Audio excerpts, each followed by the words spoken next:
Welcome, everyone, to the Islanders and Never Say Die podcast. I'm your host, TJ, and with me here, as always, is our NHL analyst and expert, the grumpy old man. They say there's no shame in his game because he is always the same. That's me. Grumpy, how are you doing this Wednesday evening? Good. Okay. Do you not have your microphone hooked up? Because I know it's not. Can you? Was that? Can you not hear me? Yeah, it's just I hear when you put your hands down. Just hook up your mic. Just switch the audio to your mic. No, you got to switch your mic. Anyway, for those of you who are new to the show, this is a twice a week Islanders podcast that happens every Wednesday and every Saturday at 8 p.m. Eastern Standard Time.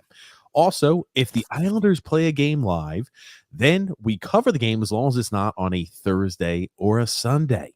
The only reasons we do not cover games on Thursdays and Sundays is because we have a second podcast called TJ and the Grumpy Old Man.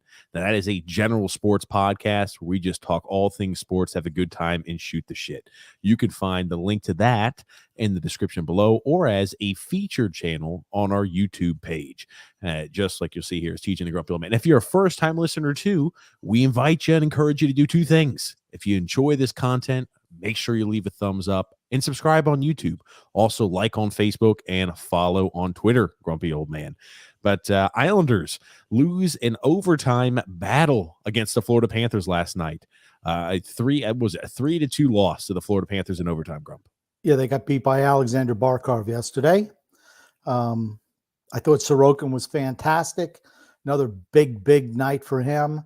He was able to keep us in the game. But it wasn't enough. And honestly, we didn't deserve to win. We stole a point, to be honest. So kind of is what it is at this stage of the game. I kind of put more of what I'm thinking about as the post-game interviews and just some things I heard, which just kind of frustrating right now. Well, speak a little more to that, Grumpy. What's frustrating? What's been bothering you with post-game interviews? Tell me a little more. During the live stream, I mentioned how we mentioned, it was kind of better if we don't win a whole lot of games down the stretch. Yes. And Matt, because, all it's going to do is potentially hurt draft position, right? We're real close to a lot of teams, particularly in the West, where if we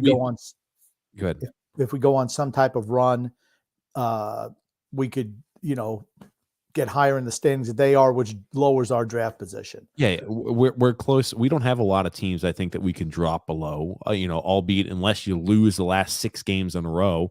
I don't think there's many teams that could leapfrog us, maybe a team or two here or there. But, I mean, if the Islanders rattle off a point streak or a 7-game point streak to end the season and win 5 or 6 of the last few games, I mean, given we got really tough competition, so I don't think that's going to happen. You can leapfrog over a few teams that I think you're close to. Yeah, Winnipeg is the one where we could lose a spot to them. Right now, we're penciled in as 13, and that's probably where we're going to wind up being as 13. But, you never know. And then you listen to Matt Barzal. He looked deflated in post-game, which, you kind of understand. But then he said, but we're kind of playing right now for next year. And to me, as I said during the podcast, this is a veteran group. You're not trying to prove anything for next year. I don't think the previous year carries over to the next year, particularly with a veteran group. If you were a young team with a whole bunch of young players, yes, you go on a run at the end, you can build off that. I don't think veterans can build off of what happens the last week and a half of the season. I just don't. I don't really take much stock into it. I think they're just trying. When a guy's asked a question like that, you just find a way to answer it. I don't think they're bringing much stock in either, Grump. The season's over, right? And it's not like, hey, if we play well these last 5 games, they're really going to carry momentum into next year. We're going to carry it all the way through May, June, July, August, September, and all the way through to October. It's not how that works, especially if we're going to have to make major changes in order to really spruce up our team this offseason. That's not how it works. And you're right, maybe for a young team, for young players, right, they can carry some momentum over into the offseason. They could carry momentum over, into the regular season, et cetera, and preseason. But veterans really, I don't think there's as much momentum to be carried because they're guys they're professionals, right? It's not like, hey, a few wins here or there kind of teach me and kind of put me on the right path so I can really hone in my professionalism. No, the vets should all be professionals at this time period.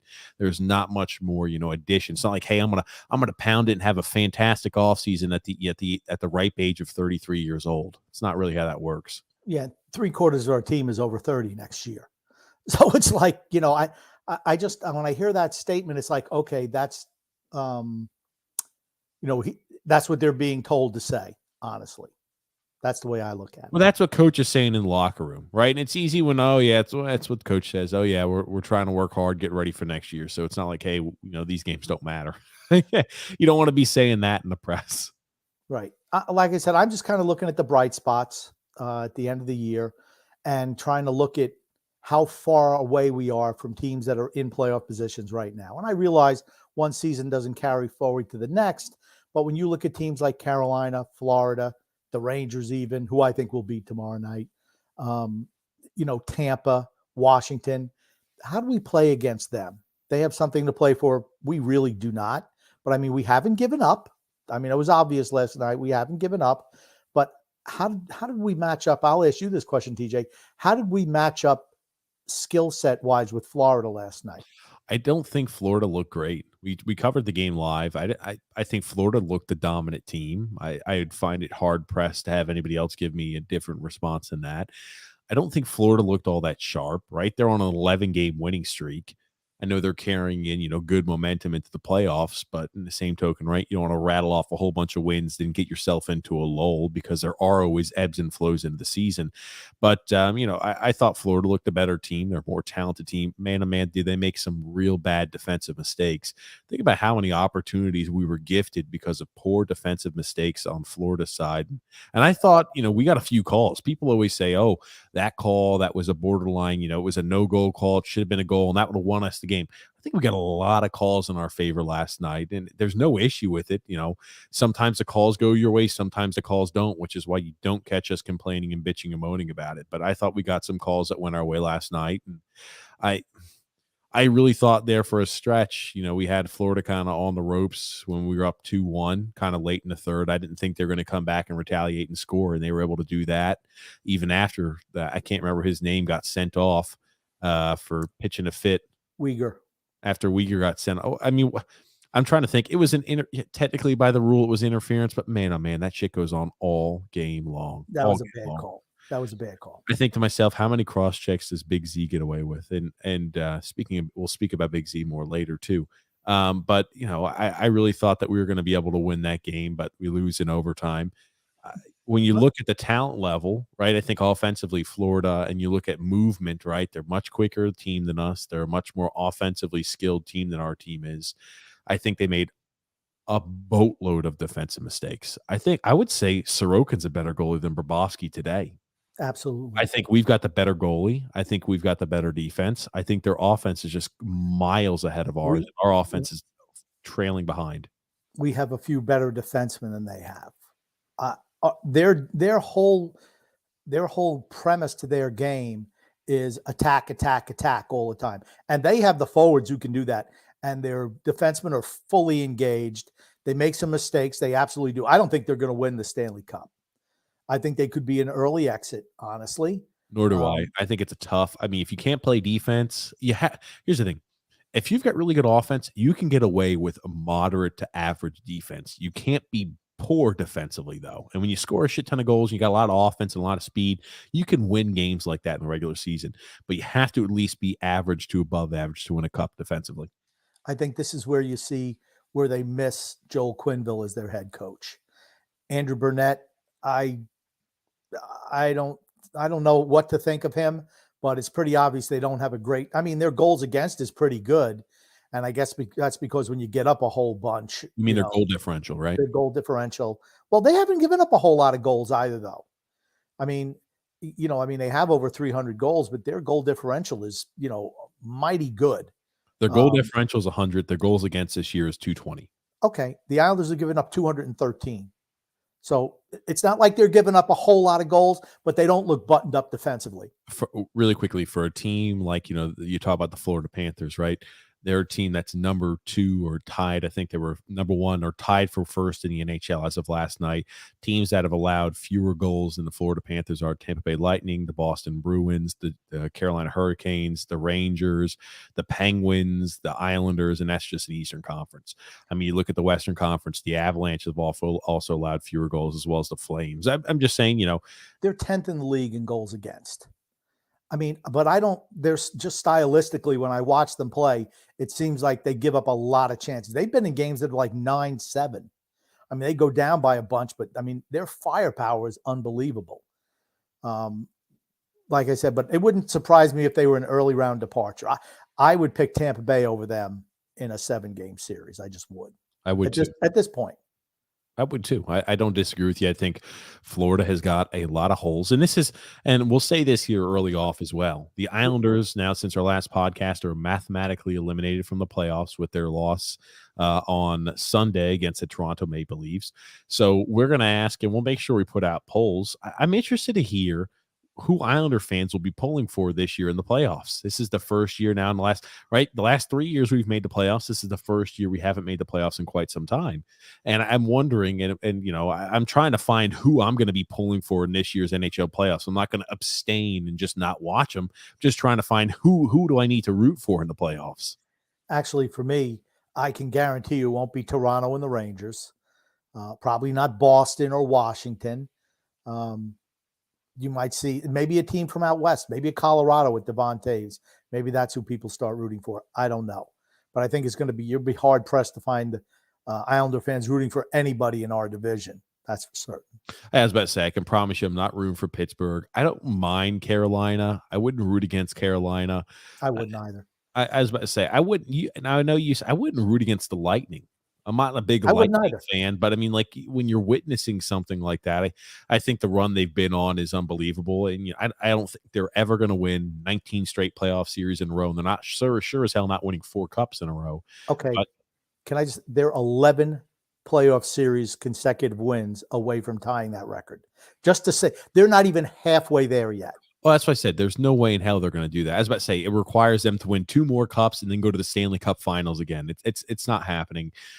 So people are like, oh, I don't want them to get close to the it's never going to be replicated. It's never going to be duplicated. So I don't dislike the Tampa Bay Lightning. I think when we played them, I don't think they're overly dirty or chippy as all hell. Sometimes you get the playoffs, and maybe it's going to be one of those moments for me where one team does something really chippy to another team, and it kind of makes me pull for the team who got kind of screwed or hard done by. That could be the case too. Yeah. For me, Edmonton, maybe. Why not even Edmonton? Edmonton's been so bad for so long. Okay. Edmonton has no shot. So, you can root for 1 round for Edmonton. That'll probably be it.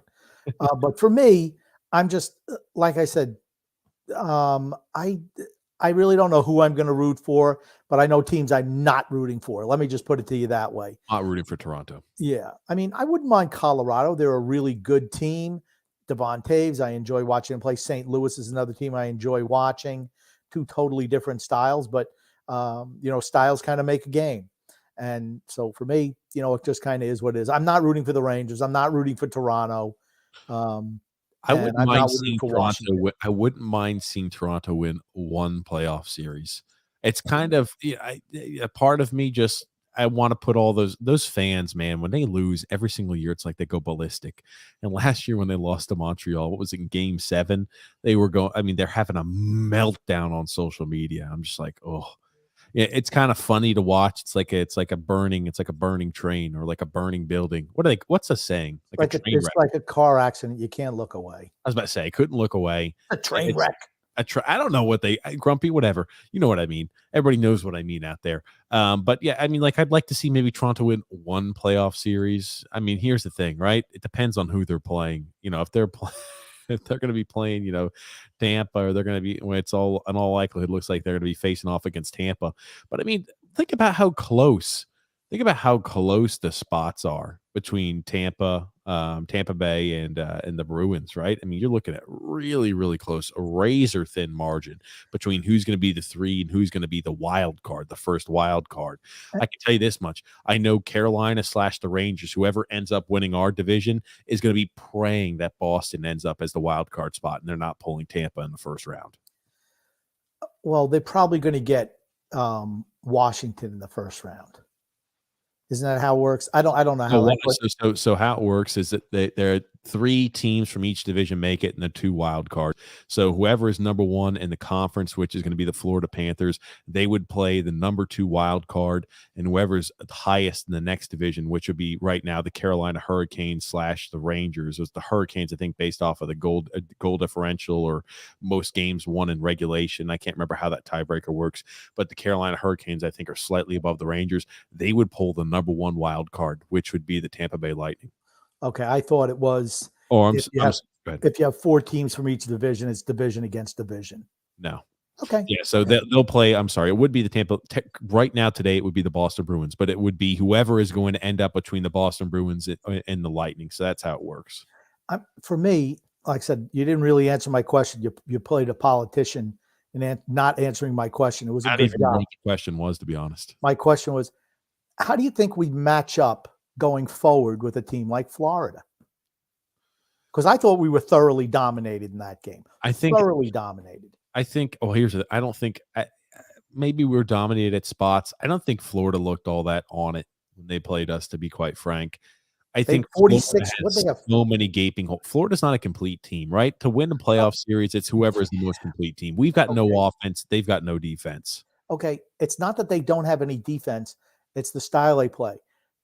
For all their defensive deficiencies, they outshot us by like 16 shots. And how many we blocked? They dominated us yesterday. I don't know what game you were watching. That game wasn't close. We don't match up with Florida. We don't even though we beat Carolina, we don't match up with them. In a 7-game series, would you pick us to beat any of the teams that are ahead of us? And that's my I would in a 7-game series, right? I wouldn't pick us to win. Here's the thing: we're not that good this year, so I'm not sure I'm picking us against any of those teams. I think we'd have a better chance to beat Florida than we would Carolina. I think we have a better. I think we have no shot to beat either of those teams. I'm surprised you're saying we even have a shot. Did you listen to what I said? Because you kind of ran over it. I'll say it again. I think we would have a better chance to beat Florida than we'd have to beat Carolina. My point being is, right, I think they're both unbelievably talented offensive teams. I think Carolina's a more complete team than Florida is. And I know Florida's got a better record and all this. I just said, if I had to pick, right, are we saying, who would we rather face if we were somehow in a playoff scenario? I wouldn't want to play Carolina. I'd be more prone to say, yeah, I'd rather play Florida in a 7-game series than Carolina. I don't think we have a shot to beat I don't think we have a high probability to beat any of those teams. But here's the one thing I will say about the Islanders. Every year when they make it to the playoffs, they always exceed past my expectations. All 3 seasons we've made the playoffs under Barry Trotz and Lou Lamoriello. Would you deny that? I never booked them as going to back-to-back Eastern Conference Finals. In the first year, I didn't have them doing much either. Okay, well, we swept Pittsburgh and then we got swept by Carolina. That's not over-exceeding anybody's expectations. We had 103 points. We were second place. We were second in the division that year. I didn't expect us to beat Pittsburgh. I didn't expect us to make it out of the first round. And I didn't expect us to make it to the Eastern Conference Finals in both of those years, both of the last 2 years. I didn't expect that. They've over-excelled past my expectations last 3 years. I think we benefited last year because of who we had in our division. I think that was a benefit for us. Yes. And even the year before, we had to beat Washington and Philadelphia. I mean, that's the only reason we went. Let's be honest. Philadelphia was a 7-gamer. I don't remember how many it was for Washington. Was it 6? I don't even remember. But the whole thing is, I'm just looking at it going forward. Like I said, I like to look at the future because the present is miserable. The past doesn't matter. Who do you think realistically is a team that we could potentially knock out of a playoff spot for next year? The 4 teams in the Central Division, or whatever, what's it called? What's Tampa Bay's division? The Atlantic. The Atlantic. The 4 teams in there, I mean, do they show like they're falling off a cliff anytime soon? No, I was about to say, I mean, Tampa is still strong. Toronto is still a well put together team. Their playoff success is questionable at best. The Florida Panthers are a well put together team. The Boston Bruins, I know they've got a few players that are older, but it's crazy, right? Swayman steps up and Swayman's done a great job in net for them. For the for the Boston Bruins, and he's a young netminder too. So you think to yourself, oh yeah, as soon as Tuukka Rask is gone, Swayman steps up and he's one of those top tier goalies as well.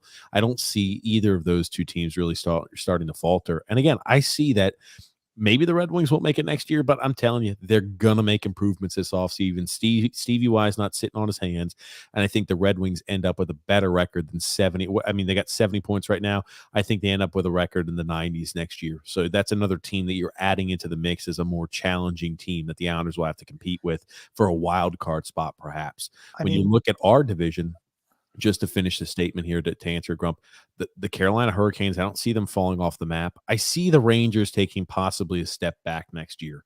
I don't think Shesterkin can play at the same level he did the year before. Defensively, they've struggled, but they've had unbelievable goaltending this year. The Vezina Trophy winner is on their team. I could see the Rangers taking a little bit of a step back. I see the Penguins and the Capitals. I mean, you could use they're older. When are they going to start to fade? You can use the same exact line on our team. So the only team maybe I could see taking a little bit of a step back is the Rangers. But now you got new guys that are being added into the mix. So, yeah, for me, I'm just like, okay, who is it that we can beat out? The Rangers were the wild card. Every other team has been in the playoffs for how many years in a row now? At least 3-4 years, right?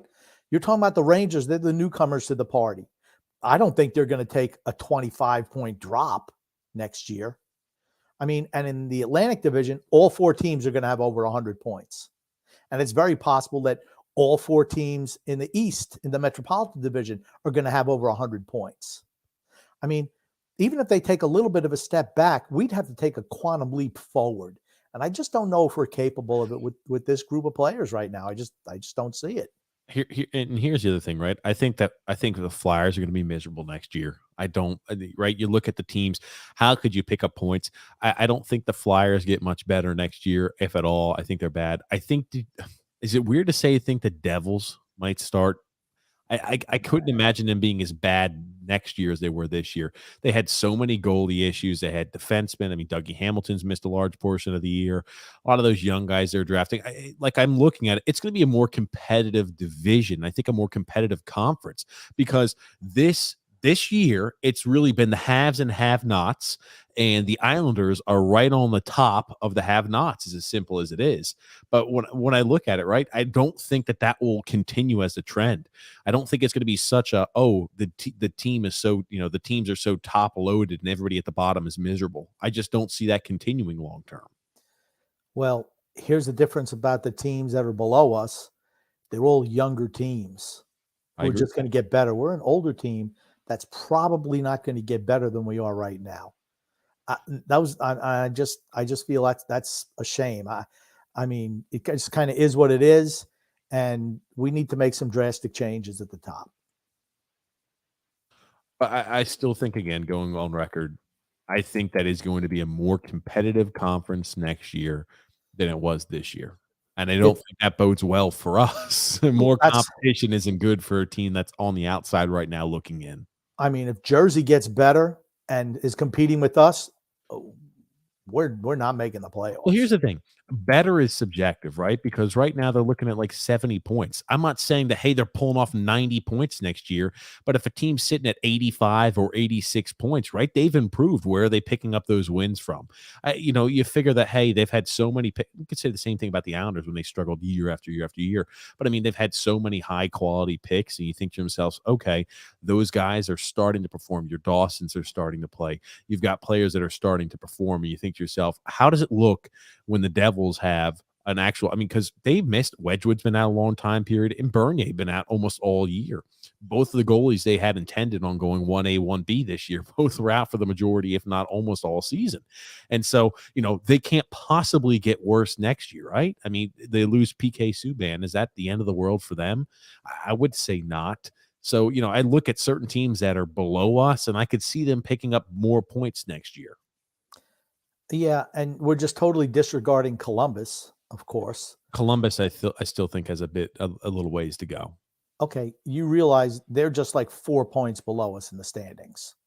Like I said, so every time we've played Columbus, though, we've pretty much manhandled them. You look at the results, and we've dominated Columbus for the most part. No, I think we lost a couple of games early, but we did beat them down the stretch. Yes, Blackwood, not Wedgwood. Thank you, Frank.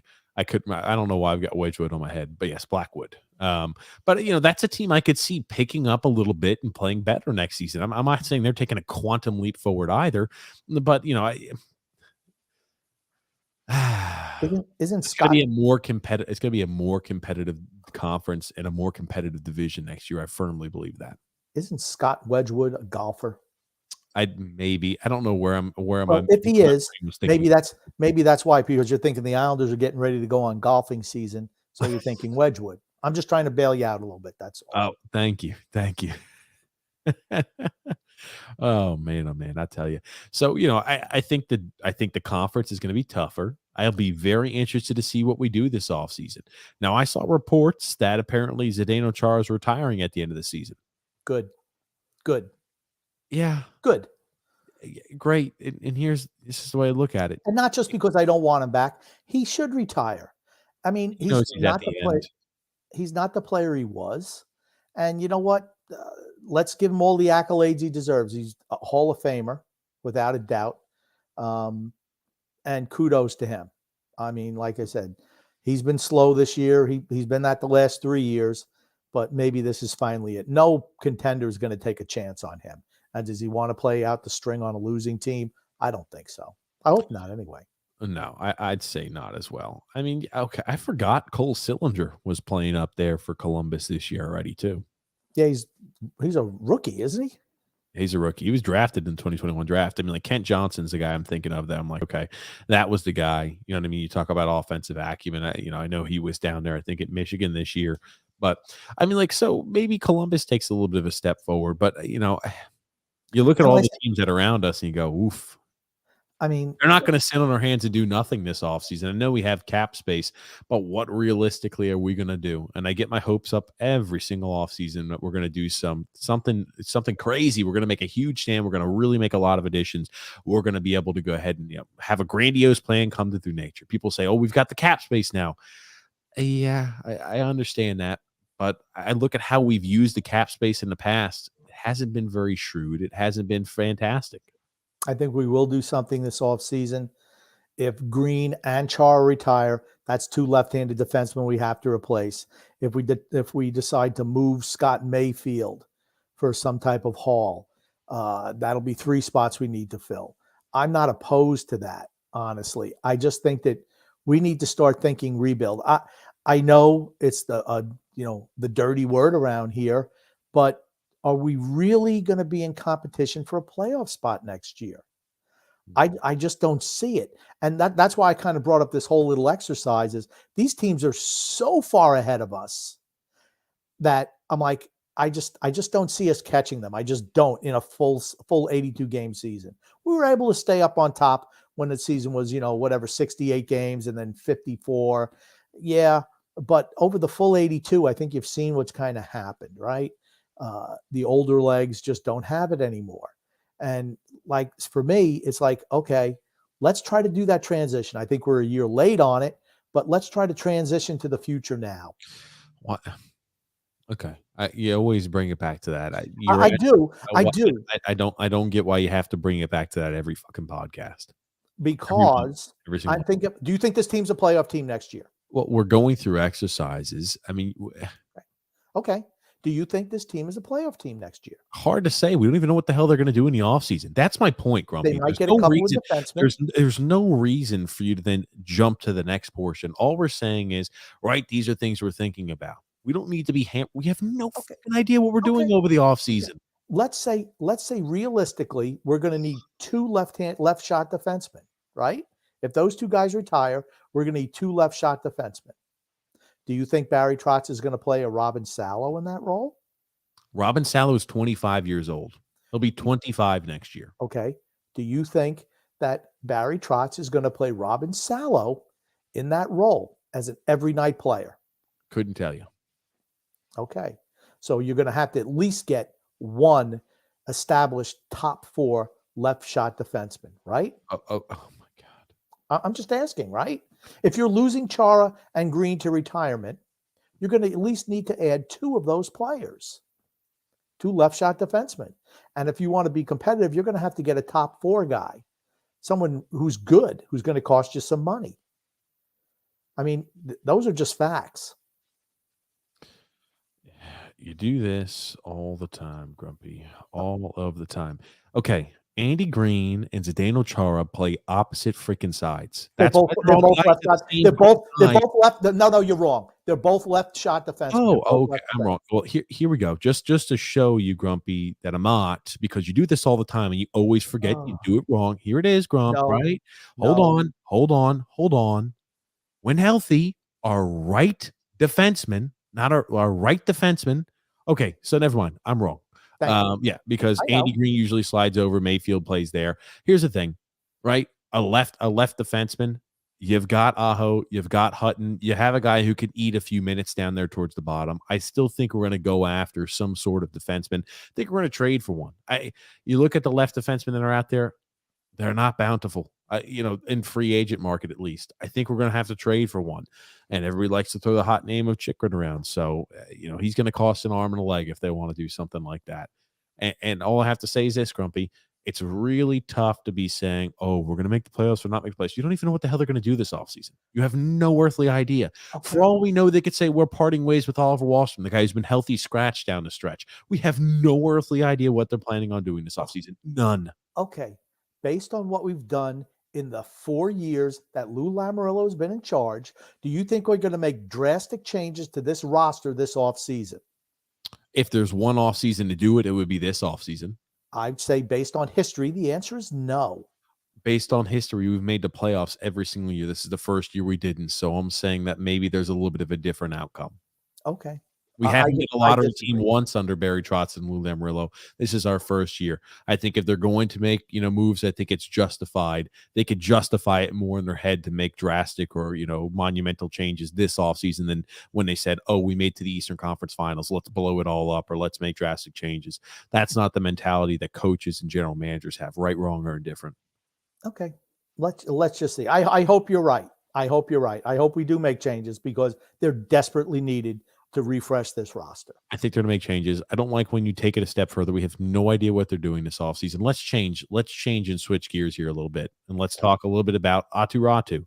So recent, an article from The Athletic with Kevin Kurtz came out talking. Olli Jokinen thinks that Aatu Räty is ready to compete for an NHL spot next year. Obviously, that gets people saying, oh, man, that's great. That's fantastic. Now, and again, you got to take everything you hear with a grain of salt and everything you read with a grain of salt. Now, Kevin Kurtz said that Chris Promen's statement on Aatu Räty was Corey Promen's statement on him. And again, he's like the guru of the prospects for The Athletic. Given at time periods, he rated our prospect pool very high when in reality, our prospect pool. He has not rated our prospect pool high. That's wrong. The first time he came and joined The Athletic, he rated our prospect pool very high, grumpy old man, and he said that he had to make a revision. That was when Bodie Wild was young, Ruslan Ishakov was just drafted. He originally had our prospect pool very high, and he had to correct himself because it wasn't. That's when Dobson and Wahlstrom were still down there, all those guys. I know, but he originally had rated our prospect pool very high. And he hasn't rated our prospect pool above 25 the last 3 years. When he first joined The Athletic, which was 4 years ago when The Athletic came out, he said our prospect pool was very strong. And afterwards, he said, and this was still when he considered Dobson and Wahlstrom prospects, he said, I overrated their prospect pool. All I'm saying is take everything you read with a grain of salt because it's just one person's opinion to another. I don't watch enough games out there in the Finnish Elite League in order to be able to tell you with definitive answers and definitive how he looks out there on the ice.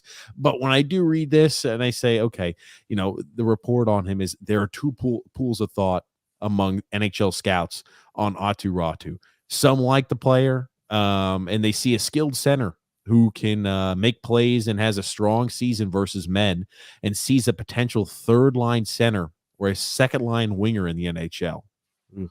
Others are not so sold on the upside. They see a good work level, but so-so skating and not a ton of offensive ability. They think he's a bottom six type player. Going into the draft, I heard more of the latter, speaking about him being, again, a guy who's a bottom six type player. But lately, I'm hearing more of the former, talking about how he could be a potential third line center and a second line winger. Yeah, I'm waiting to see what he's like when he plays a North American game. Well, when I read that, obviously, I think to myself, I'm like, holy shit! Have I fallen criminally? Have I fallen victim of another criminal overestimation of what a prospect is? I see what he produced this year, and I think, oh, fantastic! Aatu Ratu is a guy who can be a legitimate top six guy.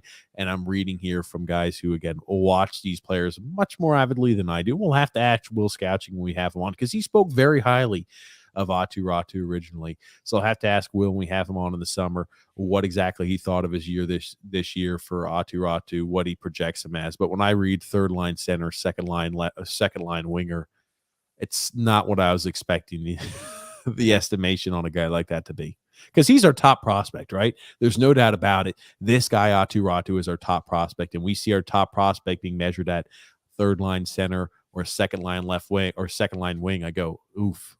But you know what? For a guy who's drafted in the second round, that's fine. Oh, for certain. But I mean, he's heralded as the guy. He's fantastic. He's great. He's our top prospect. He is our top prospect because we have no prospects in our system. What did Barry Trotz in the same article say? How he pretty much threw everybody else in the forward group under the bus. He didn't. He said he's an important prospect for us, talking about Aatu Ratu, because there's not a lot of young guys in terms of high-end ability. Trotz told reporters on Tuesday before the Islanders-Panthers game. There are some good prospects in different, but really that high-end type of guy, he seems to be the one name. So the high-end talent we have projects to be maybe a third-line center or a second-line winger. He's the only high-end guy we've got. What does that say about Simon Holmstrom? Because I look at the guys drafted right after him, all playing in the NHL. Your Philip Tomasinos, your Connor McMichaels, your Arthur Kalievs, all putting up numbers in the NHL as a talented player, not a guy he plays both. He plays a solid two-way game. Those are high-end talent players. Is Barry all of a sudden saying that we need to go after high-end players? Because that's not what they've been doing under Lou Lamoriello and Barry Trotz in the past. We're more interested looking for grinders, two-way guys. High-end talent is what wins in the NHL. It just does. I hope that's what we do going forward. I think we desperately need high-end talent. I'm willing to sacrifice defensive acumen for somebody who shows a real positive offensive skill set going forward on this team. We desperately need that moving forward. I don't think that's a secret. So, and we're speaking to ourselves. What does it say for a guy like Simon Holmstrom? It breathes to me bottom six winger. You know what I mean? We talk about high-end prospect or a high-end type of talent guy. If he's the only one, right? You're thinking, okay, maybe Simon Holmstrom projects to be a third line winger, fourth line, third line guy, bottom six winger, guy who kills penalties. That's what we're looking at a guy like Simon Holmstrom. Yeah. So, okay, Alexander Lundkrantz, same type guy. It's what we draft. Oh, solid two-way players. Those are grinders. At some point in time, you need to shoot for the moon and go after a Matt Barzal type. You have to do it. Cannot trade away first-round draft picks. That's where all the high-end talent is. And that's why I disagree. I don't see any way we trade this year's first-round pick. No way. I hope you're right. I hope you're right. That's like a nightmare, right? We've talked a lot about what Christmas morning is in certain scenarios, off seasons, trade deadlines. The list goes on and on. My nightmare scenario is that we trade away a first round pick this year for a guy like Jacob Chikrin and plus. That's a nightmare scenario. Jacob Chikrin, right? He's a young defenseman. I get it, but when you hear that, our top prospect is a guy who projects to be second line winger, third line center. A guy maybe like a Jean-Gabriel Pageau. That's our best prospect in the system. I mean, you need guys like Jean-Gabriel Pageau, but maybe a guy of a Jean-Gabriel Pageau type of ilk. Maybe he could do a little bit of everything. A fantastic third line center. He does it all. But that's the best piece we've got. Yikes. You can't have a whole team of third line centers. You got to have top line players to win. Yeah. And Barry tries to kill them by telling them that they need to. Well, we'll talk about Oliver Wahlstrom going forward as well. Let's talk about him now. What do you want to say about Oliver Wahlstrom? Post up his comment on Oliver Wahlstrom. I know you have it from yesterday. It's not like that. You want me to post it? I can read what he said. Go ahead, read it. That's fine. Just read it. He said the quote. Now, this is a post-game quote from Barry Trotz regarding Oliver Wahlstrom. Now, in the past, and I'd say still even current, Barry Trotz is very tough on the young guys. And young guys, generally speaking, they need a few things. It's very important for them to have confidence, and it's very important to feel like they're supported, and it's very important that they feel like, oh, I have a leash. I could try to play my game. I'm going to make mistakes because I'm young. I'm not acclimated to the NHL every game yet, but they're going to allow me to grow, right? Those items are very important for young players in their confidence. Confidence is key. But when Barry says this about Oliver Wahlstrom, what do you think it does for his confidence? He says, there are times where you just have to understand that the systematic play has to trump your instincts. That almost sounds like the exact opposite of what Marty St. Louis said, that tweet that Matt Barzal liked and had to unlike. Do you remember that one, Grumpy? Where he said sometimes that systems get a little bit too heavy and overbearing, and that it takes away the natural reads and progressions of players, and sometimes it can affect really talented players. Do you remember when Marty St. Louis said that Matt Barzal liked it and unliked it? I do. And how does Matt Barzal look? Does he look like the same free-flowing player that he was early in his career? Or does he just look like a grinder with a little flair? I mean, to me, that's what he looks like to me. A grinder with a little flair. And that's what Barry Trotz wants. Those teams don't win. I'm sorry. Individual talent can win you games and win you Stanley Cups. Systems don't win cups unless the team is so talented that you can overcome that. I mean, you name any team that's won the cup in the last 20 years that didn't have great individual talent that won a cup. I can't think of any. I mean, that's kind of where we're at. And he just, again, it's the same thing. I'd say that really quickly. I'd say that St. Louis team that won didn't have unbelievable and undeniable. Tarasenko, O'Reilly. My gosh, they were really, really good. Tarasenko maybe is the one. Okay. O'Reilly? Ryan O'Reilly. Okay, where do you put Ryan O'Reilly in a top 50 skate? Do you put him as a top 25 skater in the NHL? Absolutely, I do. Really? Ryan O'Reilly. He's a winner. They had who else? They had Braden Schwartz on that team. Let me tell you something. They were a really good team that years and years they just couldn't get over the top. You're listing a lot of players that are really good. They're good players, not great. Really good players, right? They're not above average players. They're not average players. They're not great players. They're not exceptional players, but they're good players. We're listing a lot of good players. I don't consider Braden Shen a guy who's like, oh, he's a top 25 guy in the league. On that St. Louis team, maybe Tarasenko is the one name I'd throw up there. But it's not like you look at your teams like your Pittsburghs where it's like, oh, Sidney Crosby, Malkin, or you look at your chances when you look at your Washington Capitals. Oh, this is a guy like Nicholas Backstrom. Oh, here's Alexander Ovechkin. It's not like that. Oh, here's your Steven Stamkos. Oh, here's your Victor Hedman. Here's your Andrei Vasilevsky. It wasn't like that. It's not like that. Yeah, but that's the last team I could think maybe is a situation. And again, that had a lot to do with they found an unbelievably hot goalie who played the best year he'll ever have in his career for the 1 year he was there, or for the 1 year that they won the cup. And a new coach turned him around. But here's the thing: St. Louis was a really, really good team, always on the cusp, couldn't get it done in the playoffs, but were winning divisions, coming second in divisions. They were ranked very highly and got knocked off every single year. They had the talent. They were extremely talented, but until Berube came in and steered them in the right direction, they underachieved because they couldn't get past the first or second round of the playoffs. But they had talent on that team. He may be, like I said, he's a lunch pail coach, but they were scoring. It's not like they were winning every game 1-0. But you talked about having to have, undeniable talent. I would say that they had a lot of good players on the team, right? There's nobody on that team where I think, and maybe the exception of Tarasenko, there's nobody that goes down that team. You say, oh, he was one of the really great players during that era. Maybe Tarasenko. That's why I say, right? You really need a difference maker. You really need difference makers, right? Oh, when you look at decades, you go on that St. Louis team and you say, oh, maybe with the exception of Tarasenko, I think you can argue. You go, Ryan O'Reilly was one of the best during the 2020s, one of the best during the 2010s. I don't. Yeah, I'd take him on this team anytime. And That's not what I'm saying. I wouldn't say that. I'm not saying I wouldn't take him on a team, but you said what? And again, I think it really helps when you have elite talent. Helps when you have a Hall of Fame guy on your team. For certain, it does. Do we have anyone like Ryan O'Reilly on this team? No. There you go. And even you talk about really good, talented player. I would even stress. We don't have a guy like a Vladimir Tarasenko on this team. No. We're not a team that has Hall of Fame caliber players on the team either. We do have an unbelievable goalie, but yes, good defense and a system that helps you stay close in games. But that's really what we've got.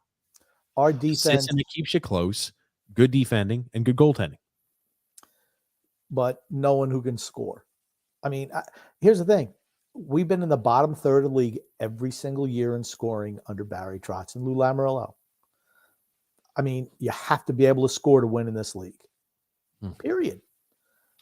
It's just the way it is. If you can't score, you're not going to win. And just I want to play the clip of what Marty St. Louis said. This is a clip that Matt Barzal liked, then was forced to unlike right after game. I'll let you listen to that 40-second soundbite, and I'll read the clip from Barry Trotz in the postgame. And again, Matt Barzal obviously likes this way of thinking and was asked to unlike the tweet, right? With his 400 likes on Twitter, it's not like he's liking everything that just exists in the ethos of Twitter. He liked it. Then somebody, Nicole Sherman, found it, posted it on Twitter, and the team had him unlike it afterwards. Again, unsubstantiated, but it was very odd and coincidental with the timing. You're not going to be able to sell me on anything else, but he does believe this. I firmly believe Matt Barzal believes this. Playing with a little more instinct, with ideas of how we want to be as a team. Now, there is structure inside concepts. Systems, you can say structure. When systems, you box players into only certain things they can do. And that was probably one of the things that I hated the most as a player, is play in a system where I was a great player when I was allowed to make reads, because the best players make the best reads. But if you take the reads out of the equation, those best players become average. So I want to make sure that I allow my best players to make reads. And I rather them make a bad one than not making a read at all. And sometimes in systems, there's not much reads. So that's what Marty St. Louis said. And this is what Barry Trotz said.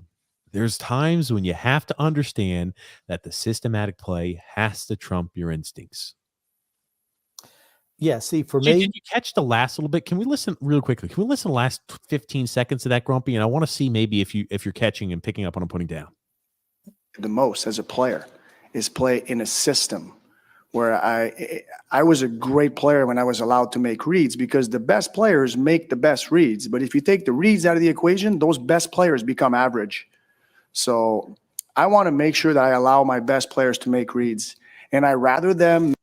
Just wanted to hear that part. Sometimes yeah. You allow your best players to become average. And here, what does it do? When you have just average players, like is what the Islanders have, just average, just guys, Barry Trotz is able to get the most out of them just playing a system. Yep. But it hurts players like Matt Barzal, Oliver Wahlstrom, talented, skilled players who, they are creative. Well, Wahlstrom's not creative, but what it does is it takes away the thing that makes them special. by making them play in the system. And people will say, well, hold on, Grubby. Hold on, TJ. Look at Alexander Ovechkin. His numbers were almost identical when Barry Trotz was there, after less than before he was there. Alexander Ovechkin is a Hall of Fame, first ballot Hall of Fame player, a generational talent. We don't have any of those on this team. So for you to use him as an outlier by saying one really, really skilled, talented player didn't get dragged down by the very systematic approach of the game, sorry, I'm going to need to see more apples to apples, not apples to oranges on comparisons on that. It took them 5 years to win a Stanley Cup. They were the President's Trophy winners every year who get bounced out by Pittsburgh every year because their stars outperformed Washington stars because Washington played system hockey. It didn't work. The last year it did. The only year is when it worked. Washington didn't want Barry Trotz back as a coach. Why? He wouldn't play the young guys, and I think he alienated the veterans. You never hear Alexander Ovechkin, boop, boop, boop, Barry Trotz. You don't hear him going up on the mountaintops to say what a great coach Barry Trotz is. He's like, oh, yeah, Barry Trotz is a good coach. But like I said, look at the talent they had in Washington. They were loaded with talent. It was never an issue of talent. It took Barry Trotz 5 years to get them to the Stanley Cup Finals and win. I'm just saying, we're a team loaded with average talent. And I can see why Barry wants to play that style. Average and above average talent. Some We're players not are above above average average. talent. Some players are above average. Some players are below average. I think you got some outliers, right? I think some players are above average. Some players are average. Brock Nelson's definitely an above average player in the NHL, no doubt in my mind.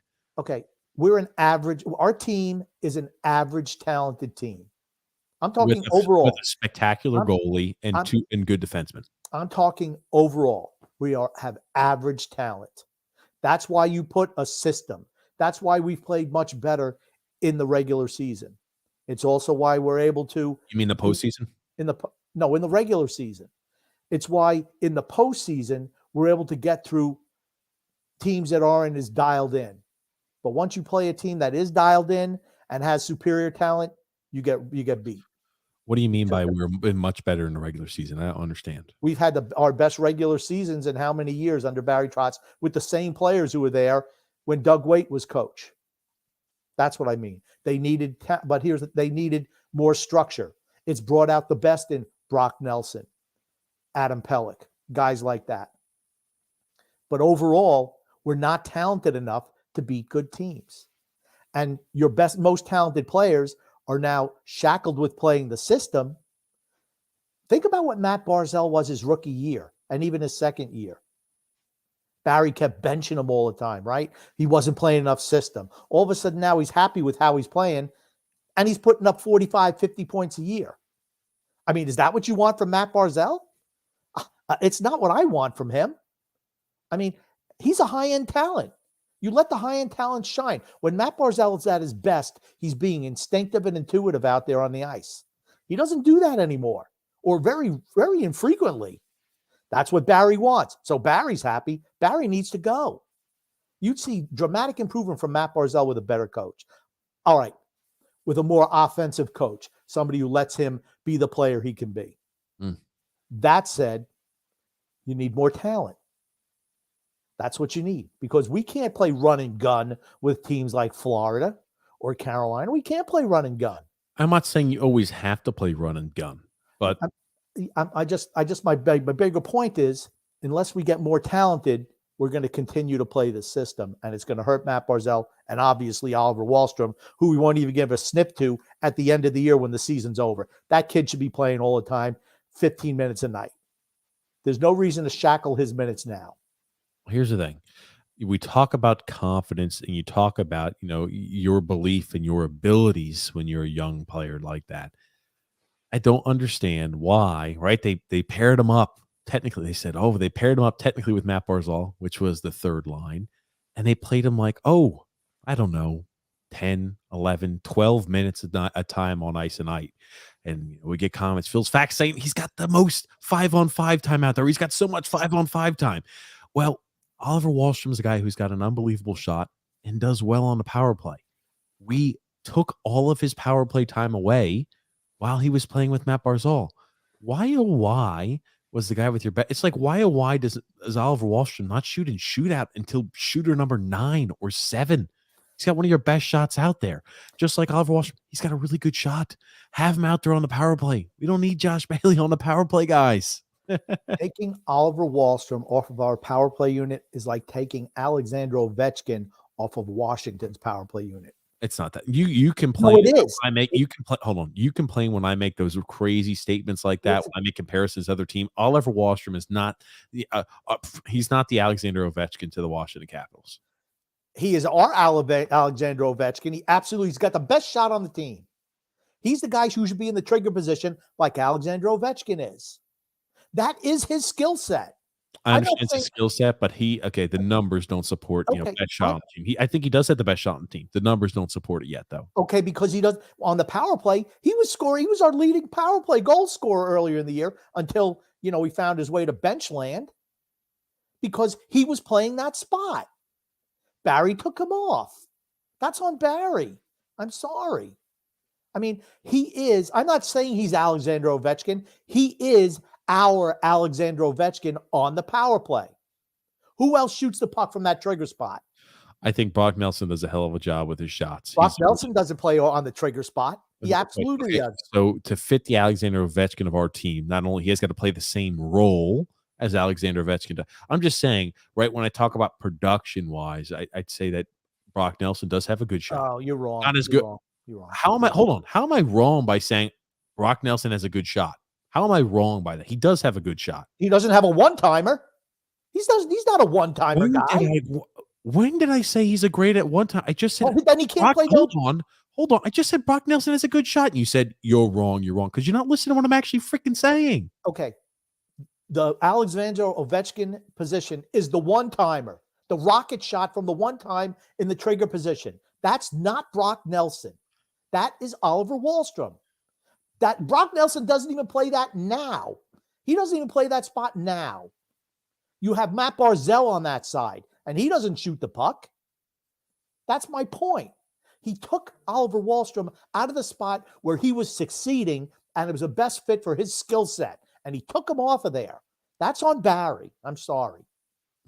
He was leading the team in power play goals at the beginning of the year. I don't disagree with those points. All I'm saying is for you to call him our team's Alexander Ovechkin, I think is a bit of a stretch. But that's what I'm saying is that's what he plays on this team. Okay, he plays the Alexander Ovechkin role. That doesn't mean he's our Alexander Ovechkin. I don't disagree. Right? Ryan Pulock tried to play the Alexander Ovechkin role. And he can't do it. It went miserably for him. But it didn't go miserably for Oliver Wahlstrom. And now the kid, first of all, even when he was just totally bereft of power play time, totally just disappeared. And now he doesn't play at all. He didn't get any power play time. And now he's a healthy scratch. And this is the way I look at it, right? Benching him for whatever reason. We don't need to see Matt Martin out on the ice the rest of this year. If you want to play Ross Johnson, great, have at it. We don't need Ross Johnson and Matt Martin on the ice at the same time, on the same freaking line, might I add. We don't need to see that. I like Ross Johnson. I think he's got heart. I think Matt Martin's finished. Matt Martin's cashed. We play him every single freaking night. Here's the other thing, too. Now is a time to start letting these what's wrong with just saying, hey, you go, Grant Hunt. We want to see you play up here, too. Why not? What do you have to lose at this point? Why not? Why not give right? We saw Kiefer Bellows out there on the ice with Matt Barzal, Kiefer Bellows, and Zach Parise. Bellows made a few good plays. He had a few good moments. I know he gets a lot of hate from the Islanders community, thinking that they had maybe expectations that were too high for a guy like Kiefer Bellows. But I thought he showed moments. Right? You talk about the goal that Sebastian Aho scored. It was based off of the pressure. I think that Bellows put on down low. A great job by Sebastian Aho keeping the puck in the zone. He's able to go ahead and give the pass off, get it, and then he rifles that top shelf. Yeah, Sebastian Aho's defense might be lackluster. Is there any defenseman that ever has the ability or the threat, number one, to step into a shot like that in the offensive zone and to pick a spot like that? Scott Mayfield did it once or twice. When he does it, you go, wow, Mayfield. And we saw an unbelievable performance there by Sebastian Aho on the offensive side of the puck. And Noah Dobson also has that ability. He doesn't hit him top shelf like that. And Mayfield, I think, does it more. He just rifles it, and he's like, holy shit, look what I found. Sebastian Aho does that with a little bit more consistency. Sebastian Aho, I think from defense, he's got one of the best shots for a defenseman. Wrist shot, that is. Well, so at least, and I hope people agree with me. I've been saying this for months, that when it was pretty obvious, I don't care that we weren't mathematically eliminated from the playoffs, but you knew we weren't making it. We just weren't. You could tell that from halfway through the season. It was no shot. That's what they should have been doing all year. Why? To find out what young guys can contribute to the team going forward. That's all I care about. At this stage of the season, matter of fact, from halfway through, that's what I've been saying. And now everyone's on board with me because, once again, we are the curve here, okay? You can see the writing on the wall. Now, what's the excuse for why the young guys aren't playing to see what they can do on the NHL roster? To show momentum? Bridgeport Islanders. Bridgeport wants the playoffs. I got to make sure they got the season going on in the AHL before I make that statement. Give me a second. To show momentum for next year? I'm sorry. The only way you show any momentum for next year is seeing the young guys produce at the NHL level, not the veterans. It's nonsensical. The Bridgeport Islanders are in the playoffs, Grumpy. They're the best of 3 series against the Springfield Thunderbirds. Ooh, good for them. I can't remember the last time an Islanders affiliate, and this dates back to, before they were called the Bridgeport Islanders, back when they were Bridgeport Sound Tigers. I can't remember the last time they've won an AHL playoff series. I think it's been like close to 2 decades, maybe a decade. I know it's at least over 1 decade. Maybe it's only about 15 or 16 years. It's been a long time since our AHL team has won a playoff series. I'm going to say it's because of lack of talent more than anything else. We lack talent. It's not like the 80s when, everybody that we drafted turned into a linchpin of a Stanley Cup team. Hall of Famers left to the left of you, to the right of you, behind you, in front of you. That's just not the way it is anymore. I mean, we've had talented teams, but Barzell,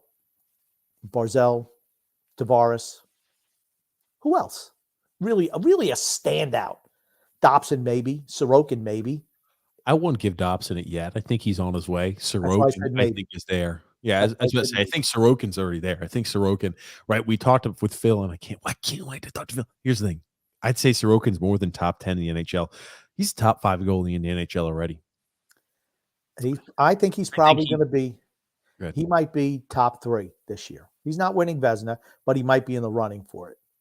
I think you can't argue him out of being top 10. I think maybe you can try to argue him not being top 5, but I think he's a top 5 goalie in the NHL. Hard pressed to find any excuse as to why you couldn't put him in top 5. He's absolutely, at the end of the year, he'll be top 5 in the Vezina Trophy. He will. No doubt in my mind. He doesn't have enough wins, and I wonder if that negatively will hurt him. I still think he'll be, and when you look at the tallies for top 5 goalie for the Vezina Trophy, he'll be in the top 5. Guaranteed. I hope so. He deserves it. He's fantastic. Yeah. I mean, think about it. He had a great game last night. He's great against Toronto. He's been great down the stretch. He's had an unbelievable second half of the season. And as the defense started to play better, and think about it, this is with Zdeno Chara and Andy Green playing every night in front of him. The defense has not been great because of Andy Green and Zdeno Chara. He's been phenomenal. He has single-handedly kept us in games. You can say he's not that he's playing now because Varlamov's sick or whatever. I think it's because Barry knows finally he's realized he gives us the best chance of winning. That's what I think it really is. Why is Varlamov not playing at all? He had the sniffles a week ago, and he's still not able to get into a game. It's because Ilya Sorokin is just too good to take out of the lineup right now. And here's the other thing I look at too. Sorokin should play 55 to 60 regular season games next year. 55. I'd be fine with 55. I'm just saying if there's injuries, right? Let's say if Varlamov gets hurt, I'd feel comfortable with him playing additional games over a stretch when Varlamov gets hurt. I'd be fine with him playing, a 2-to-1 sometimes, 2 games to 1 every single time. Where, ideally, right, you want him to play 60 some odd percent, but I'd be fine with him playing 67 or even 70% if he had to. Then you ask your question, do you need a $5 million backup if you got somebody playing 67% of your games? You don't need a $5 million backup then. You can move that backup, move Varlamov, get yourself a less expensive goalie. He's not going to play a whole lot anyway. He's not your number 1. And I just want to say this, depending on how things end the rest of the year, right? There's 6 games left, I think, in the regular season, right, Grumpy? 5 or 6. I think there's 6. Let me see here. Okay. There are 6 games. There's 6 games left in the regular season. Right now, Sorokin's played 49. He started in 49 games this year. So technically, if he plays the last 6 games, let's say Varlamov can't play, that's 55 games. So, obviously you don't want to have him a huge stretch where he's playing every single night. But I'm saying this is a guy, right? We talked about 55 to 60. If he plays 55 this year, right? What's to say, okay, I'm not expecting you to play 55, and if worse comes to worse, maybe 60 if all hell breaks loose. I'm fine with a guy doing that. He's unfreaking believable. He's been outstanding. He's kept us in games, just as you'd said. He has been phenomenal this year. He's taken a step forward in a big way. And yeah, without a doubt, he's not. We said it going into the season. He's your number one goalie. I know Barry's a slave to wanting Varlamov to be the number one guy because he just likes the veterans. Just, he just is what he is. But Sorokin's just so good now. Does anyone say that Varlamov should even split time except for Phil's facts? I mean, no one is saying that. Not even Barry anymore. I'm sorry. Now, you remember this last 8-game stretch? Remember what I said? What would you consider a good record? And I thought 3-5. Well, we're 0-2 so far. We're 0-1-1 so far. Okay, I count. You lose in overtime, it's a loss. What did I say? I said realistically, I expect us to go 3-4-1 the remaining last 4 games. Right now, we're 0-1-1. I think the record may be worse than what I originally thought. Okay, I said 3-5. So we'd have to go 3-3 down the stretch to have an acceptable record, which would be a losing record in the final 8 games of the season. Think about that. Well, no, I didn't say that was acceptable. That's what I thought would happen. I think the expectations were, hey, I wanted us to go 4-3-1. I wanted us to come away with a winning record, right? Because we also played Buffalo in that stretch. But these are playoff caliber teams. Maybe some teams would kind of take their foot off the gas a little bit. Maybe we catch them at an odd night like that as they're looking forward to the playoffs. Well, hell, that's why we apparently struggled big time last year before the playoffs started and slinked our way from second in the division all the way to dead last in the division. But I'll be very interested to see how these last few games go. Yeah. how have we played against teams that are playoff teams? How do we play against Toronto? I thought we were dominated against Toronto. How do we play against Florida? We were dominated. We were dominated against Florida. Dominated. Okay. Dominated. Sure. Whatever you want to say. Okay, they had 65 shot attempts. We had 34. That's called getting dominated. We were outshot 42-28? And we blocked a boatload of shots out front. Okay, that's what when our team's playing our style, we are usually blocking a lot of shots because we force a lot of shots from the perimeter. When you get shots from the perimeter, they've got more of a chance of being blocked. We had 26 shots and 9. They only blocked 9 of our attempts. So we were dominated by Florida. You're the only one who thinks we weren't dominated by them. I just said we didn't play well. I don't think dominate. I've seen us been dominated. I've seen us. We've been dominated plenty of times this year. Trust me. I've seen it all this year. This was not when we were utterly dominated, right? There have been games where we have been thoroughly dominated, throttled from start to finish. Looks like we should be sharing the same ice as these teams. Like when we got shut out by the Seattle Kraken 3-0 and couldn't register but like 20 shots to their 40. And they looked like they put on a clinic before they were on the end of their road trip before the All-Star break, right? That was dominated. I thought we looked okay. I thought we looked the inferior team. I thought Florida had time periods where they looked much better than us, but Florida also made a lot of unbelievably dumb mistakes that kept us in the game. So, I don't think we look great. Yes, that's why I'm going, I've seen us dominated this year a lot of times. That wasn't dominated. It wasn't a good performance, but not dominated in my opinion. Yeah, I don't know what you'd call domination, but I call what we saw last night domination. I'm sorry. They just walked into our zone at will. Like I said, they outshot us 46-26. I don't know what to tell you. And they were high danger chances too. They weren't all shots from the outside. I don't know what game you were watching because we didn't have one as you, Grumpy. Yeah, maybe you should start watching on a television or a tablet as opposed to a phone. Maybe then you'd learn what domination is. But what time is it, TJ? Grump, it's not time to do the fucking ad yet. I'll let you know when it's ad time, Grumpy. There's one more item I want to talk about. I know you want to launch into the ad. There's one more item because we'll get through our last item here, and then we'll go ahead and get to the comments. We'll do the ad and we'll get to the comments. Okay. Do you have a movie to make it to tonight? Nope. Okay, I was about to say I'll hurry it along if that's the case. Nope. Because there was one other item I thought you wanted to bring up on today's show. We talked about Kevin Kurtz. We talked about the comments that were made about Oliver Wahlstrom. We talked about going into next year. I wanted to hit one more time. I thought there was one more item that I was forgetting about that you wanted to talk about, or am I just crazy? I don't know what it is. I have forgotten. I thought there was one item more you wanted me to talk about. I just have that weird feeling that there is something you wanted to talk about too. Additionally, if I think about it, we'll bring it up later. Just a housekeeping item here too.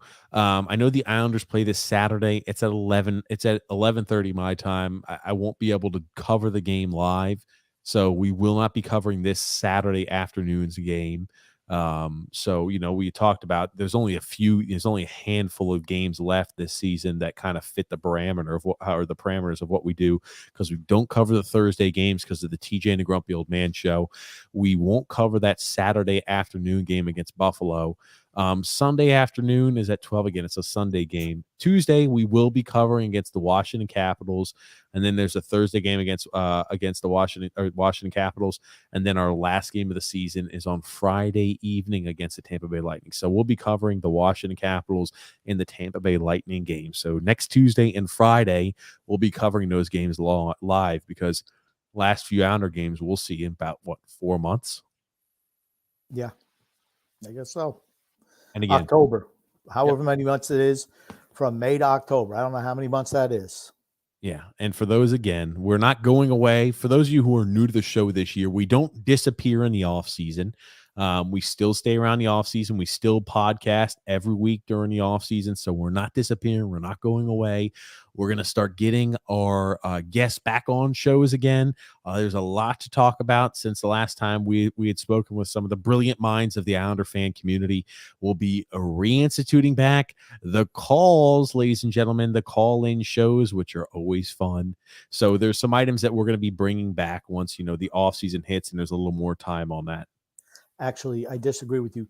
The brilliant minds of the Islanders community are already on this podcast. Oh, is that where it is, Grumpy? Yeah. Oh man, we're bringing in the backups, the benchies. Oh man, but we won't be going away. We'll be here, and again, we'll also a good place to catch us. I know I mentioned this earlier, but if you haven't subscribed yet, TJ and the Grumpy Old Man, we talk all things sports. So even we're going to be talking about all NHL playoffs, and maybe we'll cover a few NHL games. I don't know, in the playoffs bit. It'll be nice to take a little bit of a break from the live game coverage for the Islanders. The Islanders games sometimes are draining, but maybe if we're watching interesting hockey, it's something completely different. The Islanders haven't been that enthralling to watch this year, but playoff hockey is always something special. But we cover everything from NHL to NFL to NBA to soccer to MLB on this channel right here that we're showing on screen, called TJ and the Grumpy Old Man. You can find it in the link in the description below or as a featured page on our YouTube channel. And tomorrow, I guarantee you, we're going to show a baseball football fan fight combination that we found on the internet. You sent me that, Grumpy, and I was like, it's okay. Oh, no, that's really, really good. The warden even liked it. The warden liked it. Wow. To me, it also brings a little of the Will Smith thing back in there. There's a lot of things. Kind of where we are as a society. Football, baseball, acting, fan fights, everything all rolled into one 30-second clip. It's phenomenal. Yeah, and again, I like absolutely be talking about that tomorrow. And next Thursday, the first round of the NFL draft will be on the TJ and the Grumpy Old Man show. Yes. So Again, we always enjoy all the fun topics that we talk about on that. It's a little bit more of a free-wielding show. We're just kind of talk anything and everything. It's not so team specific. It's not so sports specific. Just kind of what's going on. It's again, I think it allows we have some moments here on our show on the Honors Never Say Die where we kind of get a little bit more free-wielding, where we just kind of talk about funny things and fun stuff. I think we've got more freedom and liberty to do that on the show with TJ and the Grumpy Old Man. So make sure you definitely check that out tomorrow, 9 p.m. Eastern Standard Time, in the link in the description below, or as a featured page on our YouTube channel if you're new around here. It also is more sports specific because, otherwise entertainment specific, TJ would have to have something to bring to the table, and he doesn't. So it's mostly sports specific. Man, you ruined it a bit. You rushed that little portion, but I give you credit. A for effort, Grumpy. But right now is time for the ad read. And Grumpy, if you remember what you wanted to cover, I thought there was one more thing. If you remember before the end of the show, let us know. We'll make sure we get it in. Okay. Hockey fans, feel the action on the ice like never before with DraftKings Sportsbook, the official sports betting partner of the NHL. And right now, new customers can bet just $1 on any team and get $150 in free bets if they do win. Or if they win. If Sportsbook isn't available in your state yet, you can still hit the ice for cold, hard cash. And new customers can make their first deposit and play free for thousands of DraftKings daily fantasy hockey contests. Draft your lineup of 8 skaters and a goalie and rack up points with goals, assists, saves, and more. DraftKings is safe, secure, and reliable. And best of all, you can deposit and withdraw your cash whenever you want. Download the DraftKings Sportsbook app now and use the promo code THPN and bet just $1 on any NHL team to win and get $150 in free bets if they do. That's promo code THPN at DraftKings Sportsbook, the official sports betting partner of the NHL. You must be 21 years or older. Restrictions apply, and see the show notes and the detailed description for additional details. Grumpy, you are still muted. Wonderful, TJ. Wonderful. Well, it's funny. I'm glad you had yourself muted. Now, today we're running a little late, as some of you may know. And you want to know why we ran a little late today? I think the fans might want to know, Grumpy. Yeah, because TJ was late. I had to text him. I even have the text right here because I know TJ is going to try to dump on me. So I'm just going to show everybody the text. Oh, you don't need to show them the text because we don't need to show them the text. I don't want my number. I don't want my number if you have it like that. No number. It's no number. Here's the thing. Here's the thing. Was I running late? A little bit. When we got on the show and I sent you the invite, Grumpy called me on the phone because the last 2 times we've been on the podcast, we've had a little bit of a technical issue at the beginning of the show. And Grumpy goes like this. He's like, I can't hear you. And he goes and he points to his ears and he's like, I can't hear him. So the last time somehow miraculously got it to work. I'm not sure. He came back. He exited the software, came back in, and things started working.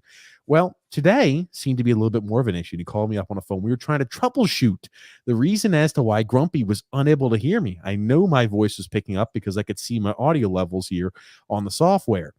Well, Grumpy Old Man, after we troubleshooted a million items, I thought to myself, I said, Grumpy, can you make sure your volume's on?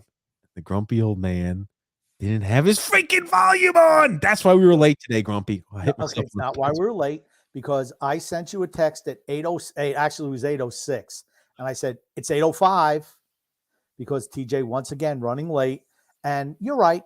The warden told me to turn my sound off because she was watching something on TV. So I muted myself.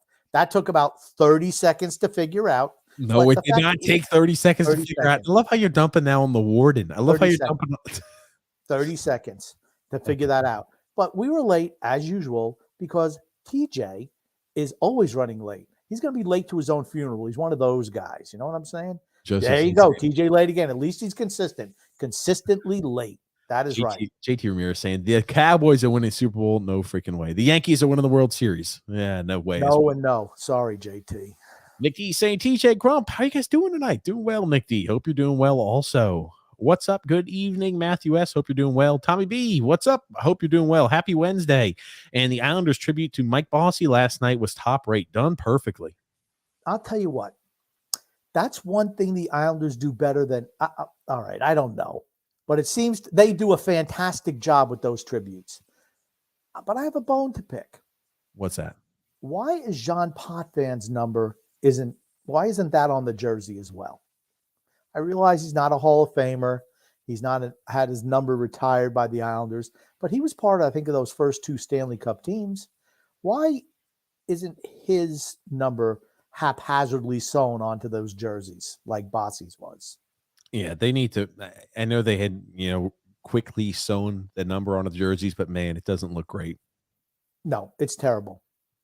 I think the jerseys could use, and again, man, who would figure we're such sticklers to the aesthetic appeal and the look of these jerseys? Okay. Why? Because it looks so bad. That's why. Otherwise, I wouldn't say anything. It's only if it looks bad am I going to comment on it. And it's a tribute. I don't care if the captain or the assist is on one side. They should put 9, put a C on top of the 9 for everybody, and then 22 on the other side. And what about Jean Potvin? I mean, why not give him a little credit too? I remember the Yankees would just always, they wouldn't have anything sewn. They just have like little black armbands around their jerseys. I wouldn't have minded that also, to be honest with you. I think that would have been nice. Okay. And then Matthew S. saying, however, the rest of the game was shit. For certain it was. Nick G said, did you guys hear what Barry said last night about the rest of these regular season games? He said, this is the Islanders franchise. We want to win the Stanley Cup. We're all about trying to get better and all that. We are about trying to get better. All that. Yeah. I'm just shaking my head. For those just listening, it's coach speak. I mean, that's what all coaches say. We're about trying to win the Stanley Cup. We want to get better. Okay. Our goal is to win a cup. That's what all coaches say. It was Stanley Cup or bust this year. So this is bust, right? So do you return the same cast and crew for a rebust? What does it do? I don't know. All I'm going to say is here is this. I know you're jumping on the conclusion. You're jumping to conclusions that we're not going to do anything this offseason. I am going to sit in the middle. Here we go, ladies and gentlemen. I'm going to stay somewhat and ride the fence and sit in the middle because do I think we're going to make any huge moves? Anytime I've thought that, we always come up short. Do we think we're going to make no moves? No. I think it's probably going to be somewhere in the middle, Grump. I think we have to bring in 2 left shot defensemen. And we have to bring in 2 scoring wingers. It's not going to happen. I mean, to be competitive, you have to look at what makes you a team that's competitive to be a playoff team. Right now, we're not close. We're going to be 20 points out of a playoff spot. That's not close. So in order to make the playoffs, you think next year we're going to need to add 2 top 6 wingers and 2 defensemen? We're going to definitely need 2 defensemen because we're losing 2. We're going to lose Char and Green. So you don't think we can promote from within? I don't think Barry is going to play young guys in a consistent top 4 role. I just don't see it. Well, no, okay, here's the thing. The young guy could play the bottom 6, and you could bring in a top 4 defenseman. If you're so hell-bent on bringing in 1. I'm just saying you don't need 2. You're saying you're so hell-bent on we need to bring in 2 guys. I'm just saying, could we not find, a bottom-pairing defenseman out of a guy like Aho, Hutton, or Salo? Can we not find one of those 3 guys to fill 15, 16 minutes a night? Do you think Barry's going to do that? If Scott Mayfield was healthy, do you think Aho or Hutton would be playing at all? No. Okay, that's my point. Unless you force him to do it, he's not going to do it. That's my point. He doesn't want to give the younger guys a shot. That's my issue with him. And we're going to have to move some forwards. Let's say you get, I don't just throw Chychrun out there because he's the guy everyone's talking about. You're going to have to move some offense to get Chychrun. That's how you can get another forward on the team. You're going to have to move some forwards off. Or a forward off. And a lot of prospects / picks. And here's the thing. This is my other question, right? We talked about what would have to go back in return to get a guy like Chychrun. Well, if we're reading that the only guy who has top-end talent is a guy like Aatu Ratu, and we're reading that, and here's the thing, when you're talking about trades, right, other people's perception is extremely important. If the perception around the league, generally speaking, and again, I don't speak to any executive, I don't speak to any NHL scouts, but if the general consensus around the league is this guy is our best prospect, and he projects to be a number 3 center or a top 6 winger, That doesn't sound like a whole lot that it brings to the table in regard of a trade. That doesn't sound like it moves the needle all that much. For us, I think we may be overvaluing him. I hate when I say that, but I had very, very high hopes. When I see items like that, it kind of gives me a second to take a step back and say, holy shit, have I become victim again of overvaluing another Islanders prospect? I've done it before in the past, and a lot of Islander fans do it. I feel like I may be doing it again. I hope not. Do you want to know who doesn't do that? Me. I You don't don't overvalue value any prospects unless they're a guy the first overall pick. I always say that they're a prospect until they're not. That's always what I say. Robin Salo, when he played up, he was okay. I don't think he was ready. I don't care how old he is. He wasn't ready. But he showed some things. He showed that if you had to move him in a trade to get a Chychrun, I think that's a piece that Arizona would find attractive. I think an Anthony Beauvillier would be a piece that they would find attractive. I think Josh Bailey is a piece they would find attractive for leadership and to get them to the salary cap floor. That's why I say, okay, if you want to throw in a first-round pick, it has to be lottery protected. That's the only thing I say. And I think if you offer that package, they might accept that. They want to get Chychrun off their books. They want to the NHL, which owns a team, doesn't want to spend a whole lot of money, but they want to be a little bit more competitive. Why not bring in a leader type like Josh Bailey, who's good in the community? Jesus Christ. Okay, come on. Okay, see, there you go. Just stop. Just stop. You talk about the same thing every single time. Okay, it's like I feel like you're trying. I feel right now, Grumpy, like I am in my house and I'm getting my doorbell rung at 5 o'clock. You said, "Oh, hello there, TJ. Do you have a moment to speak about new double pane glass windows? They revolutionize your house and allow more of an aesthetic appeal." That's what I feel like I'm being pitched. Okay, well, that's the pitch I would make. Okay. That's the pitch I would make. And I think that... Don't pitch it to me. You know what I mean? I'm just saying that's a pitch that they should make to Arizona. If you want to get that left shot defenseman, because Jacob Chychrun, I think you'd have to team him with Pulak. I've said that before. Then you're solid. Every single podcast. Yes. Not every single one, just the last 2 weeks. Not every single one, just the last 2 weeks. No, just because we took a 2-week break when I was on a honeymoon didn't mean you weren't talking about that before. I was not talking about that before. Bullshit. But that's what I want. That's what I mean. If you want to move this team forward to potentially be good enough to qualify for a playoff spot, because right now we're not even good enough to make playoffs. Mm. That's where we are as an organization. Yeah. And it's okay, but as long as we identify that and try to move forward. Yeah. Frank K saying here, if anybody wants to think this is a playoff team with a squad, like Lou said, is totally out of their minds. That's right, Frank. They're really bad. Frank knows. Anyone with the brain knows. Matthew S says, Barzal looked miserable. Get this kid some help, for crying out loud. He does look unhappy. I know he's been putting up a few points as of recent, but he does look unhappy. Yeah, you wonder how much it's been drained out of him. Tommy B saying here, what, Grumpy? Maybe it's the system thing. I think so too. And again, losing doesn't help. So maybe he put up with the system because we were winning games, and now we don't win games. He's just like, holy shit, I cannot stand this system. I can't stand what I'm being asked to do on the ice. I want to have fun while I play. Maybe that's a little bit of it, but who knows? Tom B says, the one nice thing about a long offseason is that after these shorter off seasons, it will let the bodies heal and be fresh for next year. Here's the thing. If we don't come out of the freaking gates flying next year, you know what I mean? Like the excuse, I'm sorry, right? You could say maybe, we played so many short, but it was only like, even with the playoffs last year, it was like 80 games. So. Yeah, keep the dream alive, Tommy. That's all I got to say. Keep the flags waving, brother. I don't know, man. We're just not good enough. We're not talented enough. As soon as you let go of, if you realistically look at the players on this team and how they match up as individual players around the league, and you go, you know what? We're not that talented. You're on the step of moving past it. It just is what it is. I don't care how much they could get 10 years rest. It doesn't matter. They're just not good enough. Anyway, Grumpy. Moving right along here. John Smith saying here, I like the Kevin Kurtz article saying that Ratu could see the NHL next year, talking about Oliokin and laughing his ass off.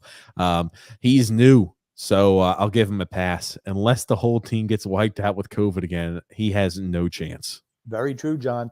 And here's another reason. Everyone's on long-term contracts. That's why he's got no shot of playing. Here's the other thing, too. If our entire team gets knocked out with COVID, you'd see them bring up ECHL players with more veteran experience than play a guy like Atu Ratu up there. So, I think we're in a situation where, no matter what the result is, it's good for Islander fans. If you win, oh, yay, we win. That's fantastic. If we lose, that improves our draft spot. Personally, I would like to lose every game the rest of the year to improve our draft spot. And I hope every team below us goes on an unbelievable winning streak. That's what I'd like to see. Like I said, we're going to either be picking 13th or 14th. That's where we're going to be picking. Brian P. says the Islanders are second in the NHL in save percentage in 15 points out of the playoffs. I have never seen that ever. Just shows you how bad offensively this team is and how our boring, outdated 1999 style that chokes whatever skill we do have. Can't wait to watch the same crap next year.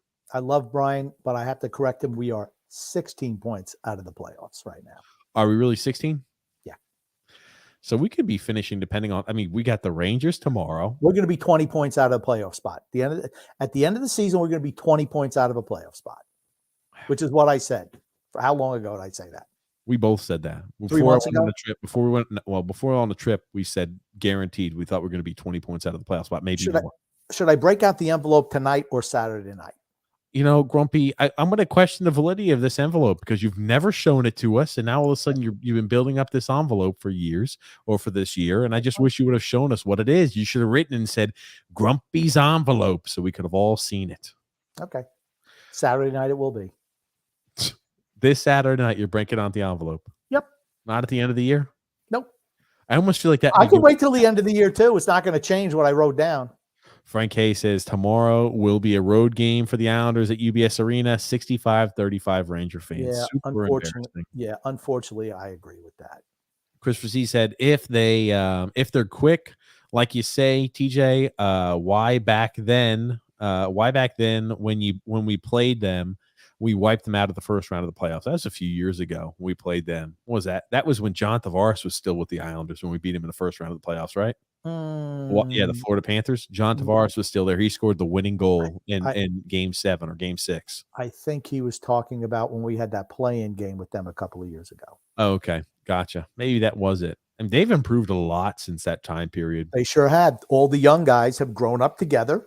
They added some veteran pieces. They traded away Vinny Trocheck, who I just loved his style of play, to Carolina. But it helped both teams. That's a deal that helped both teams. It was a good trade for both guys. And Ekblad's coming back and returning for the playoffs. That's going to be big for them. Yeah. They definitely do miss Aaron Ekblad. There's no doubt about it.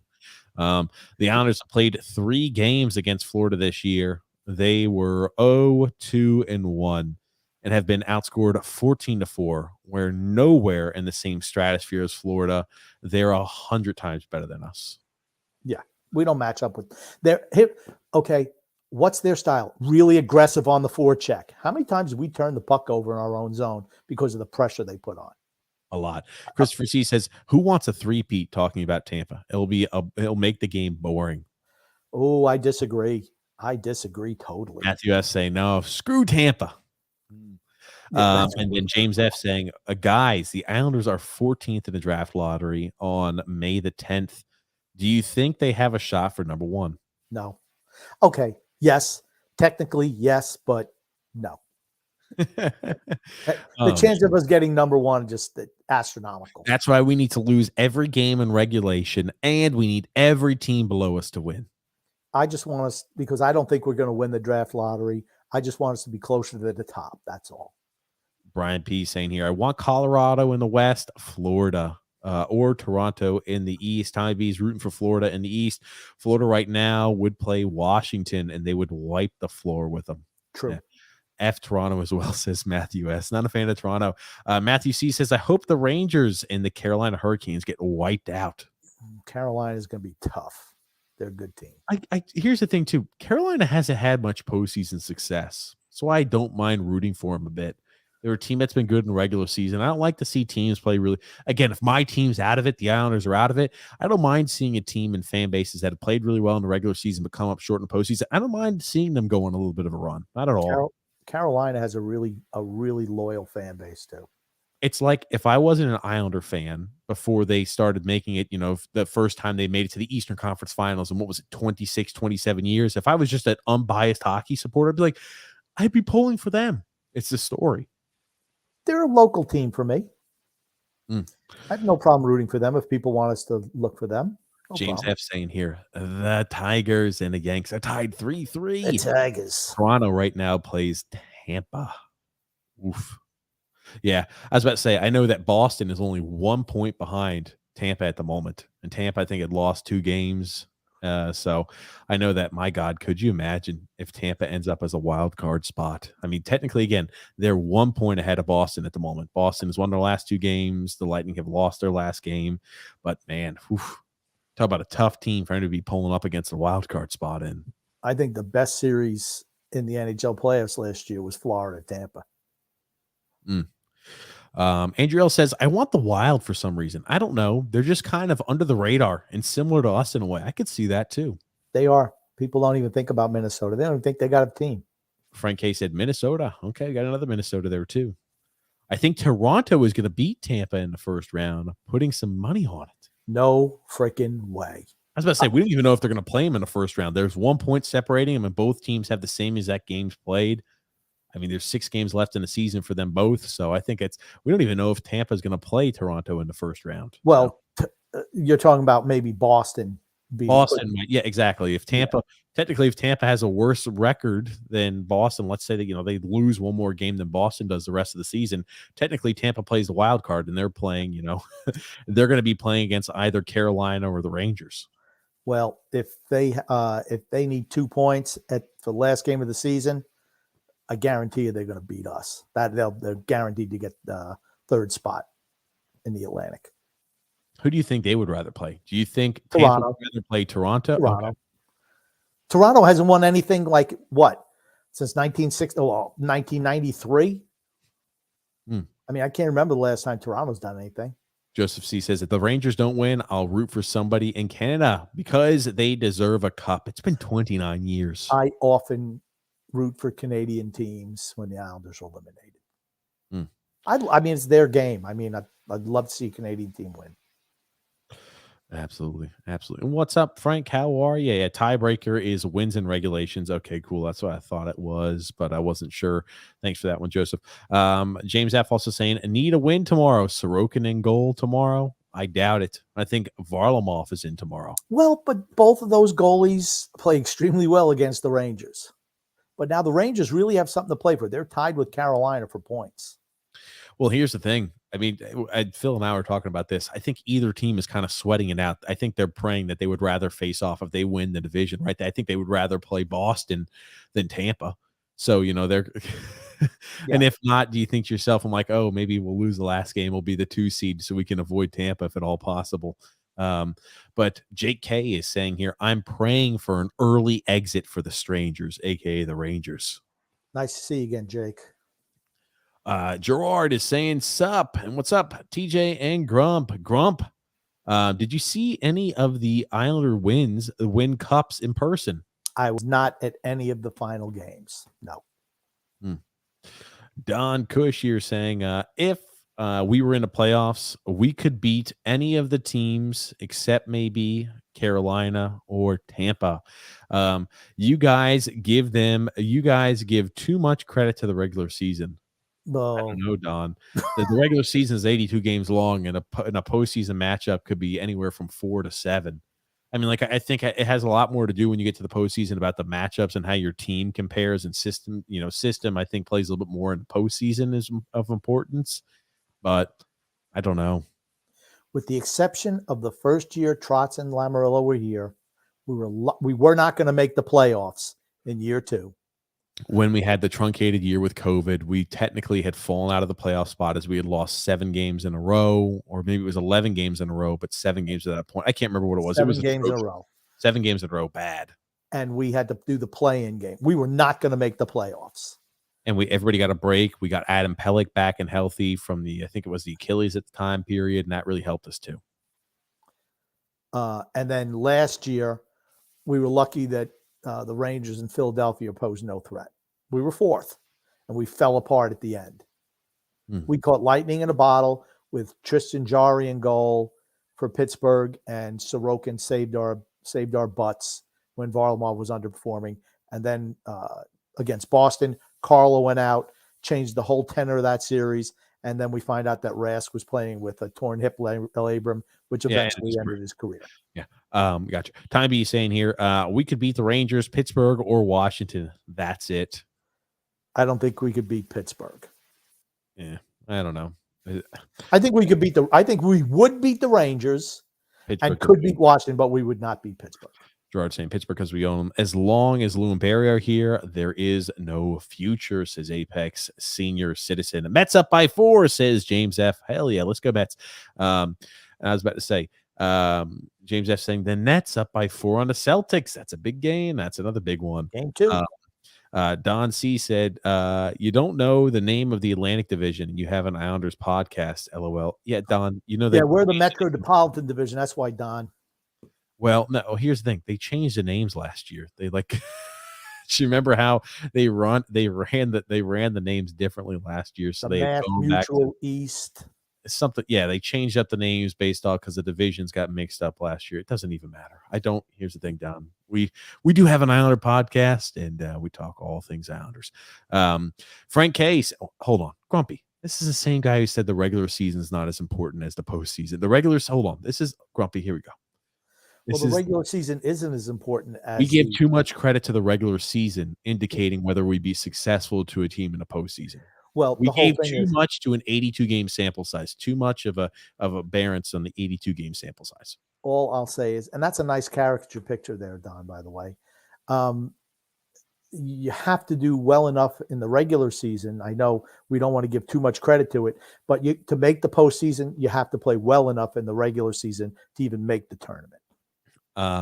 Frank K saying the Rangers will get better, not worse. I don't know. I think that Shesterkin really bailed them out a lot. Do you see Shesterkin playing the same level he did this year, next year? But I see them getting better defensively. They're going to go out and get better defensemen. The younger guys, Miller is going to get better the more he plays. Yeah. I mean, I see them they're really good offensively, and I see them potentially getting better defensively. If you can score, you can get a couple of pieces to play better defense. You can do that. Matthew S. says here, Washington will take a step back. 25-point step? Well, here's the thing, right? It's not 25. 20 points? We're not 25 points behind them. And here's the thing. Even if they take a 10-point step backwards, we have to take it then a 10-point step forward. That's how I think we're going to take a step back next year. Pittsburgh might, he says as well. DDT says Rangers step back. They're one of the younger teams in the league. Do you see them coming away? I mean, right now, think about it. They're at 106 points. They're probably going to end up with, what do you think? Maybe 112, 110 plus points this year. Do you see next year they're putting up 110 points again? I don't. I think the division is going to be more competitive. I think that there's not going to be, it's like, oh, I could slough off against the Devils, or I could slough off against the Devils. Okay, we're playing this team. We could slough off against them. I think the Flyers are the one team that still remains the same like that. I mean, how bad is Ottawa going to remain shitty for? I think Ottawa won't take a big step forward, but I mean, they're going to still be the laughing stock in the NHL. Do you think Montreal is going to be the laughing stock in the NHL next year? I don't know. Carey Price missed a huge portion of the year last year, right? He'll be this year. He'll be back next year at full force. So, there's a lot of things that throw the factors in here. Throw them all in the blender. Mm-hmm. And the Rangers are a prime candidate for a step back. Thanks, WB. I think so too. But the style of play changed. Florida is not good defensively, and everyone will be shocked when they're a first round exit. I'm not sure if they'll be a first round exit, but depends on who they play. If they play Washington, they're on to the second round. Washington won't beat them. Yeah, I mean, Washington. We talk about teams that are not complete. Washington has goalie issues. I think that's big for them. Washington has holes and issues for that team. And Joseph C says I could see Washington taking a step back just because they have goaltending. Okay, gotcha. I didn't even read that comment beforehand, but yeah, goaltending issues are that's an issue. There's no doubt about it. That's a big one. Frank K says the Devils have no management. They care more about the 76ers. Tommy says no goalies really in the free agent market after Marc-Andre Fleury, and Bernier stinks. I don't know. I like Bernier. He has good times. He's to me, he's just he a guy. never lived up to his expectations. People originally expected him to be, top 5, top 10 goalie in the league. He never lived up. He's an above average goalie. He's a poor man's Jack Campbell. Hold on, a poor man's Jack Campbell. Damn. Yeah, because I think Jack Campbell sucks too. But there's a lot to unfold. There's a lot to unfold with that comment, Grumpy. Okay. And the Rangers are stacked with prospects. The Rangers do have a lot of prospects, but how have the young players played for the Rangers?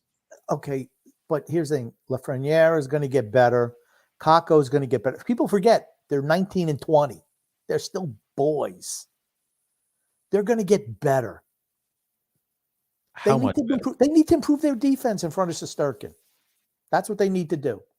I agree. But they're loaded up front. Loaded. Okay. Seems like the Devils always have Woody. LOL. Oh gosh. And Subban sucks. He certainly does. Never thought that high of him. He's a one-trick pony. Yeah. I don't either. He's a guy who I wonder what he'll get. Do you think a team's going to overpay for PK this offseason? I feel like you don't think they will? Nope. Have they all learned their lesson after he signed that massive contract? What do you think he's worth now? $4 million a year, $5 million a year? How old is he again? 32? I don't care how old he is. I think that has to do something with it. I just don't think he's that good. He certainly, if he was playing well, he'd get a big contract. I just don't think he's that good. I'd never have. 32. So, I mean, I don't want to see us go after him. That would be a catastrophe. I don't either. But again, you talk about what I could see him. Would you not consider paying PK $4.5 million as an overpay? He'll probably get more than that. He'll be an unrestricted free agent as a defenseman. You couldn't see him getting $5 million. No, I'm just saying out on the market for this defenseman. Defensive free agents don't grow on trees. When was the last time he had a good year? 4 years ago. It's been terrible. He hasn't been good with the Devils or with Nashville. Okay, he had a few. Okay, with Nashville, you look at the season point. And again, points aren't everything. 40 points there 1 year with Nashville, 59 points 1 year with Nashville, and 31. He was injured a few times, but he played okay in Nashville. I'm just saying, I could see a team overpaying for a guy like him in free agency. I really could. I could see a team giving him 5, maybe 5.5. He's 32 years old, and I could see a team giving him a 4 or a 5-year deal too. Well, that's a mistake. I think it's a mistake, though. That's right. Absolutely. The Devils have some exciting young offensive players, but their defense is awful. I think Dougie Hamilton being out for the 40 or 50 games really hurt him this year, too. They're a long ways away from being a good team. Long ways away. They're just a younger version of us. I'll say younger version of us. Come on. I'll tell you this, though. I think they're a team, right, that, do you think they're going to be as bad next year as they were this year? I don't think so. I don't know. Really? Maybe they'll have 80 points next year. I just don't think they're that good. Okay, well, 80 points is like another 10. Where do they get those extra 10 points from? I'm just saying I think the division is going to be more competitive. That's the argument I'm trying to make. I think the division will be more competitive. And as the division gets more competitive, I think that leads to trouble for us as a team that's right now currently on the outside looking in. That's all. That's where I come. That's my standpoint on all this. Okay. Again, I know you're not a Nico Hischier fan, but I think he's played well this year. Whatever. I think he's. I just don't think they're that good. I just don't think they're that good. They never worry me ever. This is not 1994 or 1995. It just isn't. It's 2022. Scott Stevens and Scott Niedermayer are long gone. Valerie Zelapukin is long gone. Bill Guerin, he's a GM. He's long gone. Oh, John McClain, he's coaching. Long gone. Yeah, gracious. Larry Robinson, long gone. He's a coach. Oh man, oh man. Those glory days are long gone. I'll Look be at the interested. trash. Look at the trash that's been in their roster in recent years. Kyle Palmieri, Travis Zajac, those type of guys. Andy Green. Andy Green. There you go. Forgot about You it. missed one. You missed him. But I mean, like you'll see Luke Hughes up on a team. I think they go defense. They got an early pick. I think they'll probably go defense. But I know there's a lot of forwards out there. You But go with the best freaking player. You always draft the best player. You never draft for need. You go with the best player. Bosif is saying the Caps will be older. The Canes goaltending. Can Anderson keep it up? Boston will have issues next year also. I don't know. But the Bosif. Islanders are going to magically reinvent themselves. Here's the thing. Every year, I think the Carolina Hurricanes have made a drastic mistake in the offseason. Every freaking year. Every year, I believe that. I believe I said, oh, well, holy shit, you lost Nedeljkovic and you lose Dougie Hamilton. Well, they plug in Tony DeAngelo and they plug in a guy who struggled in Frederick Anderson, and he has a career bounce back, and Tony DeAngelo revitalizes his career. They've got you talk about a strong locker room, but also talented players. Carolina has that. We'll see if it results in any postseason success for them this year, but I mean, they've had a hell of a regular season this year. And as much as I hate to admit it, Brenda Moore's a really good coach, really good. And their front office knows what they're doing. Bosif is saying also the Caps will be older. Yeah, so will the Islanders, unfortunately. Well, here's the thing. Maybe we'll get a little younger based on our overall age because we'll be losing Zdeno Chara perhaps and Andy Green. That's the only way I can think that maybe we'll get a little younger. But I agree. Still, the core of the team will be older, which is we will be younger next year with Chara and Green gone. That's like 85 years off your lineup, which is like, I don't know, 560 years in dog age. So we're going to definitely get younger. I don't know if Boston's going to have issues. I won't jump there. I think Swayman's a fantastic netminder. Boston could. Once again, Cassidy's a good coach, but, Bergeron's 37. He'll be 38 next year. He's had injury issues this year. Pasternak is still young. Marchand is, I think, going to be 32. I mean, they have some older players on their team as well, but they've managed to incorporate younger players is the transition into their team. Yeah, they're not winning cups, but they're consistently good in the play. They get to the playoffs every year. Now, I got a comment here from Brian P. says Buffalo is actually going in the right direction. They have a really good top line, more high picks and prospects coming up. I think Buffalo is probably 2 or 3 years away from being a team that could find their way in the playoffs. Probably 2 or 3 years away. If they don't screw anything up. They're poorly managed. Again. Yeah, they are poorly managed, but they've got you look at the talent that they have, the players they've drafted. I think they've done well. I think Owen Powers, right? I know he had a welcome to the NHL type moment, but I mean, like, I think that Peyton Krebs is legit. He's the real freaking deal. I've always thought that since originally he was drafted. I know in his draft class year, he was injured. I was hoping he was going to slip to the Islanders somehow miraculously. And that was the same year we picked Simon Holmstrom. And he went like, I think 8 picks or 4 picks before us or something like that. He went maybe 14th.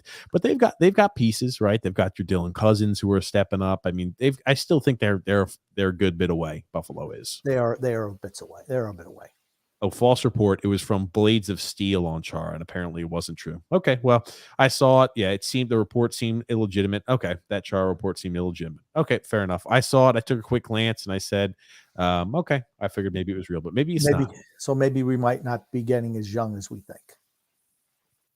Maybe we'll lose Andy Green, but we'll bring back Big Z for another year. Another year, Big Z. What a mistake. What a colossal blunder. Oh, man. Oh, man.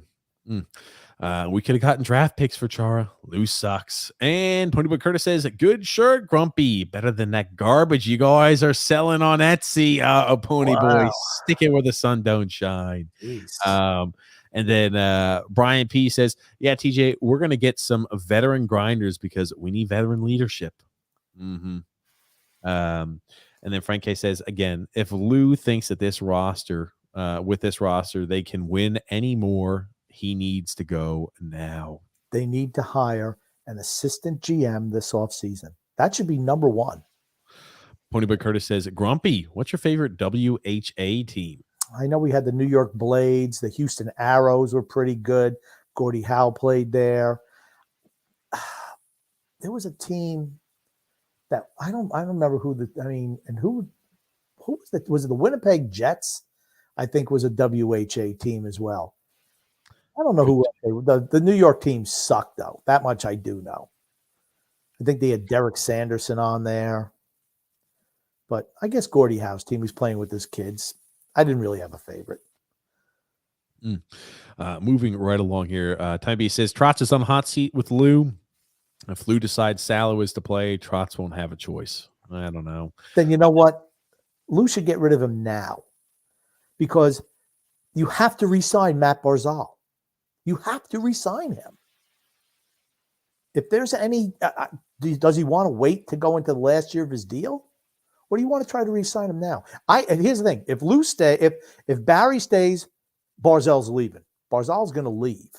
I firmly believe that he will not play long term for Barry Trotz. Matthew S. saying here, both should be on the hot seat. I 100% agree. My goodness gracious. Aho, unrestricted free agent. He won't be back. Yeah, why not? Why would you not bring him back? He's not going to get paid much, if anything. SP said, we better not trade our pick this season. I don't think we're going to make the playoffs next season. It just depends on what we do. We're not. Yes. Okay. We've got a lot of comments to blow through, Grumpy. And the only way we're a lottery team is if we finish behind Columbia. Or the Columbus Blue Jackets. And then SP says, Trotz not playing Wahlstrom down the stretch is disgusting. True. It is.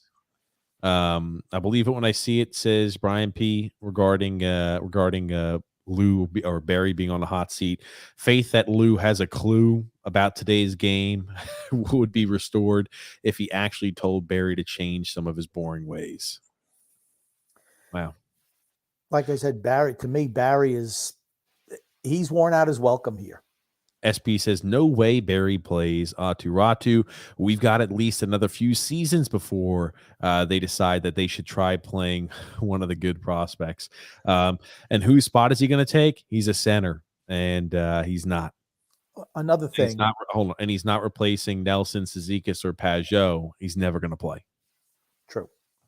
That being said, it's also another thing about Barry's tenure in Washington. The last year when he knew he was out, and they knew before the playoffs even, that's when he started playing some of the younger guys because he had nothing to lose. That's the only reason he played the younger guys.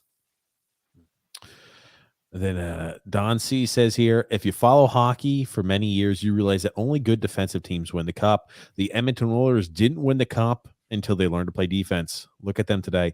Well, here's the thing. You have to be average on defense. If you get a hot goalie, that's all it takes.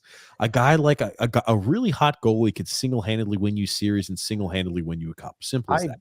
I agree with Don. You have to be able to play defense in the playoffs to win championships. Absolutely. You don't have to be the best defensive team around to win a championship. And like I'm saying, Florida's a top 10 defensive team. So, I mean, and they didn't have Aaron Ekblad. I mean, he makes a difference back there. He's their best defenseman. And I don't think they look great defensively. They're just so last night. But, I mean, they were just so fantastic offensively. I mean, they're good. I mean, anybody who says they're not good or not a contender for the cup, I think you're just kind of deluding yourself. I don't think that they're going to win the cup this year, but I think they could. I think Tampa Bay is going to be the team they have to beat. That's going to be a problem for them. Brian P says, great Ratu gets to learn under the great teachings of Brent Thompson, where forward prospects go to die. Here's the thing. Could you imagine, let's say Bridgeport makes it to the playoffs this year. They win a playoff series. Could you imagine us keeping Brent Thompson? I know we fired his entire staff this last year, but let's keep Brent Thompson. We want us a playoff series. It's the Jim Fassel syndrome, where you do just enough to keep your job. And when you say, hey, if you don't make the playoffs or you don't do something in the playoffs, you're fired. All of a sudden, he makes a run to the Super Bowl, which gives him another 4 or 5 years of mediocrity. Frank saying Lou's going to be freaking 80. He better retire after next year and better hire an assistant or co-general manager. I think he's already 80 now. Was he 82 already? He's old. That much I do know. He's very old. Ancient. Now, here's the thing. Doesn't have dementia like other older people we know. He's not like that. He's only 79. I'm sorry. Okay. But here's the thing. He's not lost his mind. No. But that said, I think he's still thinking that it's 1990 as opposed to 2022. And he still thinks that the NHL works like it did in 1990. What they should do, I'll say it again. I know TJ hate when I said bring in an assistant GM, somebody to learn under him, get the ropes, have Lou transition to team president after next year, make the assistant general manager the new general manager, and take the team in a different direction. That's what needs to happen if you want the Islanders to be good anytime soon. Tybee saying the Islanders are not a good defensive team anymore. We give up 40-plus shots a night. Sorokin is just that good. He's kept us in games. Bingo. That's what I said earlier. 100% right. I think our defense is still our position of strength. I think goaltending is the strongest point of our team. I still think defense is a position of strength. When I look at other teams hemorrhaging chances on the other side of the puck where they're just giving gifts to the Islanders and other teams across the league, we don't give many gifts away. I'd say compared to the average, I think we're still a good defense. Not great, but we're a good defensive team.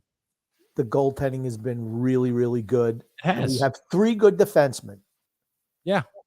You can't give up 45 shots a game. We have 4 good defensemen. When was the last game we gave up less than 40 shots in a game? I can't even remember. Let me go ahead and pull it up. Or 35 shots a game. When was the last time we held anybody under 30? What do you want me to look up? What do you want me to look up? Is it 35? Nothing. I don't need you to look up anything. All I know is Sorokin's making 40-plus saves every night. That much I do know. Oh, man. And they're not shots from the outside either. Let's see against how it looked against Pittsburgh. Pittsburgh only had 26 shots on that. That was 4 games ago. Apex Legends. Here's the thing, right? I still think a position of strength of ours is defense. I still think we're a good defensive team. When Scott Mayfield's healthy, I think we're a good defensive team. Chara and Green. He's gone after next year. He's gone after next year. Okay, but we're talking about a position of strength that we have. I still think defense, goaltending is our strongest position. Defense next, forwards the one after. Apex, because our forward group is it's abysmal, pathetic, abysmal. There you go. Apex Legends here says Atu Ratu is a high-end talent. He's in Bridgeport now, absolutely. But each of the last 10 Cup winners have had a sniper on their team. Yep. Every team's got to at least have one sniper, at least. Yeah, I'll tell you. Yep, the Athletic, we did that one. Frank saying he'll probably play a couple games, stay a year in Bridgeport, and we'll be going and getting some of those games maybe 45 minutes away. Bailey's got to go. There's room, Grumpy. You just got to get rid of Josh Bailey. We're going to need to move more than just Josh Bailey. I'd like to see what William Defoe can do in the AHL. I feel like we're going to be sadly disappointed in that. I want to see if he can skate. Yep. That's all I want. If he can't skate, forget it. Move on. Trotz is now. Frank's saying Trotz has leaned more to offense. He's got no choice. The league has changed big time, and Barry must be his last year. I like Coach Lambert. We played good. We played well under him. Lambert will go if he doesn't get a head coaching gig. He'll go wherever Barry goes next. You wonder. I know he's applied, right? He originally tried to get the job in Anaheim. Was it 2 years ago? I think it was. He didn't even get a sniff last year. Yeah, I wonder how long he's got to serve under Barry until he can maybe branch off. Because I mean, he doesn't want to be an assistant coach his entire career. You feel like maybe one day he wants to be a head coach. You would think. SB says, whenever I think of Trotz and Wahlstrom nowadays, I think of Wahlstrom being benched after trying the Michigan. Barry needs to go. You know what? I didn't even think about that, but I guarantee you Barry doesn't believe in that. Oh, man. I tell you. Last real system that won were the Devils. That trap worked big time. Yeah, they had some pretty good offensive talent, though, too. Frank also saying, yeah, Barry drives me nuts, too, but I like defense. It's key to winning, but you need offensive young guns. Should be developing young guys, not playing Ross Johnston and Matt Martin at the same time. Equals 0 goals. Well, not just that. They both play the same style game. I like Ross. Now, here's the thing. Ross Johnston is not great, but he serves a purpose out there. Matt Martin doesn't even serve a purpose anymore. But with depreciation, next year he'll just be the $3 million man. The artist formerly known as the $6 million man. John Smith saying, I take the comments of St. Louis over Barry Trotz. St. Louis was an elite NHL player. Barry Trotz had never put on an NHL jersey. St. Louis would know what style players would respond to better than Barry Trotz. Okay. I agree to a point with you on that, John. My whole thing is St. Louis was an extremely good player, elite NHL player, and I think he could appeal to stars for that type of system. I don't think it matters that Barry played in the league or didn't play in the league, but he knows how stars think, meaning Marty St. Louis. So when he says things like that, that's why Matt Barzell, that's exactly the way he thinks. I'm going to tell you right now, just by him liking that comment, I don't know how many likes is a good thing or a bad thing. No idea.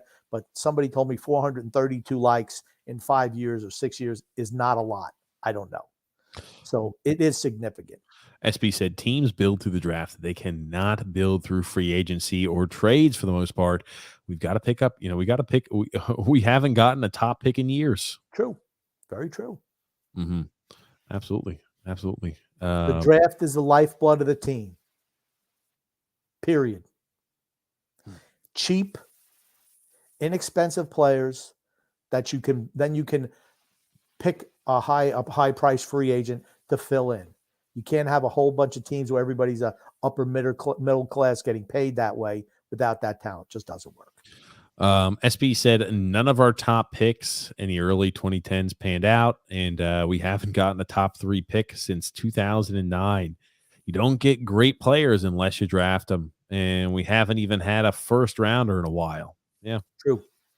Not since Simon Holmstrom. Not since 2019. Maybe we trade away this year's first round pick. And he wasn't even worth a first round pick. The guys after him were. He wasn't. John Smith saying, yeah, Cole Caulfield has really been lightening up under Marty St. Louis. Yep. They've played better. They dominated us too. We beat them, but they dominated us in that game. Absolutely dominated us. Sorokin won us that game. That was 45 shots on goal that game. Dominated us. Yeah, Montreal dominated us. Yep, they had 40. I think they had 44 shots against us, maybe 45, whatever it was. And then Frank saying, amen. I recorded the Mike Bossy tribute. Did you hear when the great Dennis Potvin, I think, was said, we kept drafting these great players. There you freaking go, Lou. Watch the video, moron. Oh, man, I tell you, we were so good back then. It's like everybody we touched was a good player. It was, as a kid, all right, as a teenager growing up back then, I was like, oh, man, I thought that's just the way it was, honestly. Well, shit, we get great players every year. It's always going to be like that. When you're younger, that's what you're used to seeing. It's like, we're never going to lose. Like I said, I was stunned, absolutely stunned that we lost to Edmonton in that 5th Cup year. I thought there was no chance we were losing to Edmonton. Hindsight being 2020, we were really banged up at the end.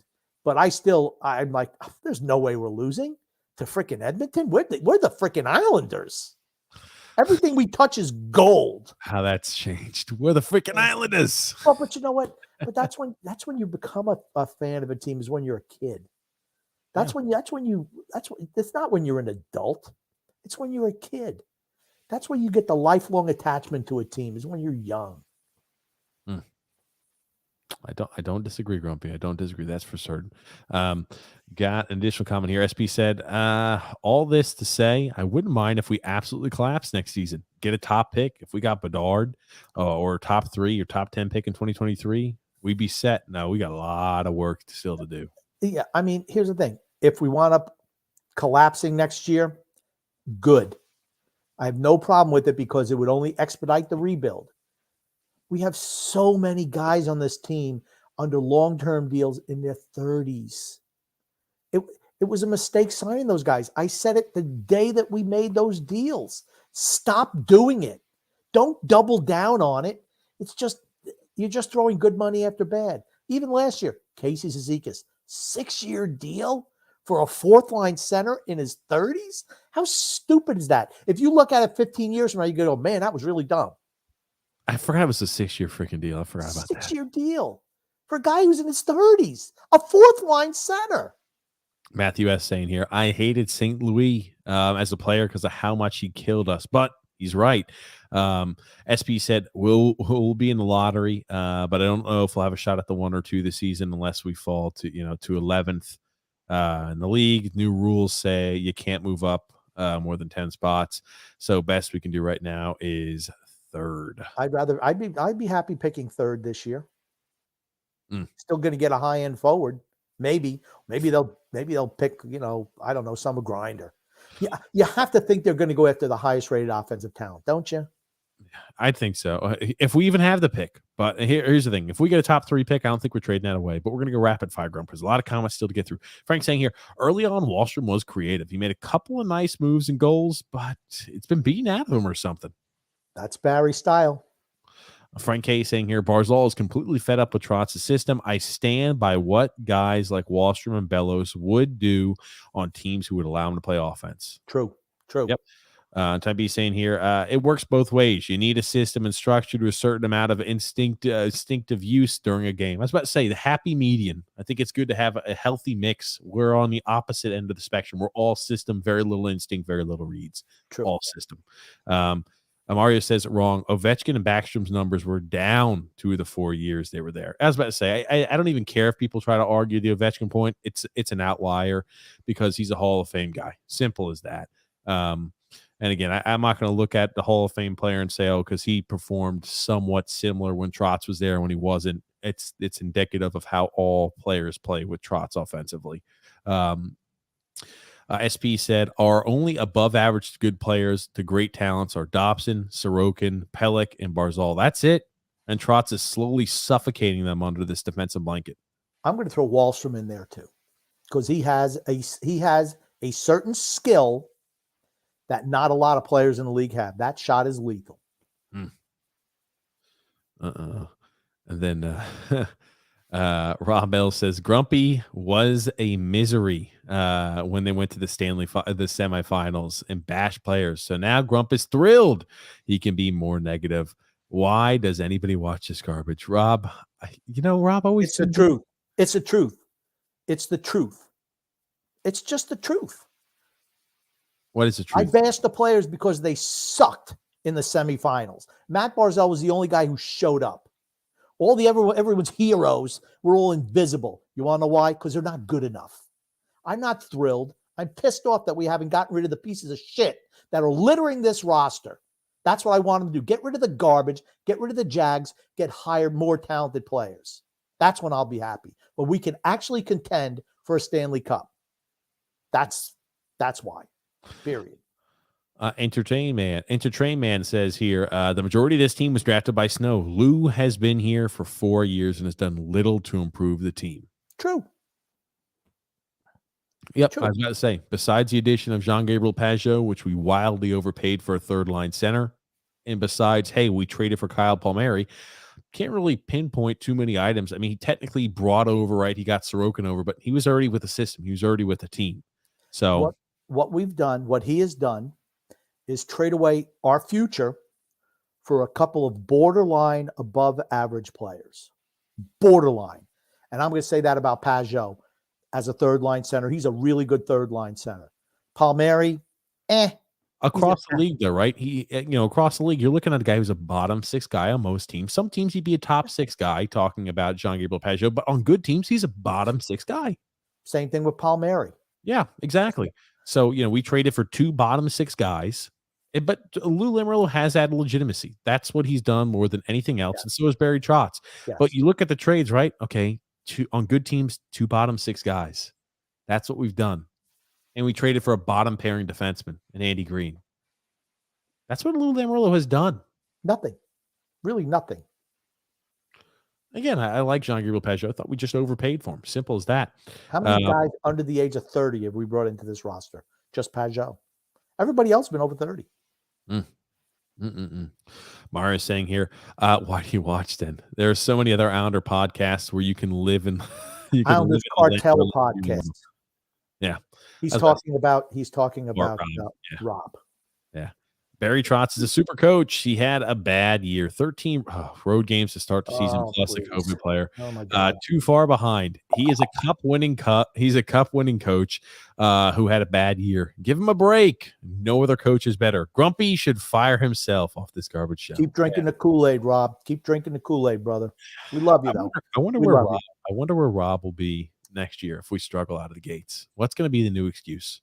How long I wonder how many excuses people can make, right? I see a million excuses in this one comment.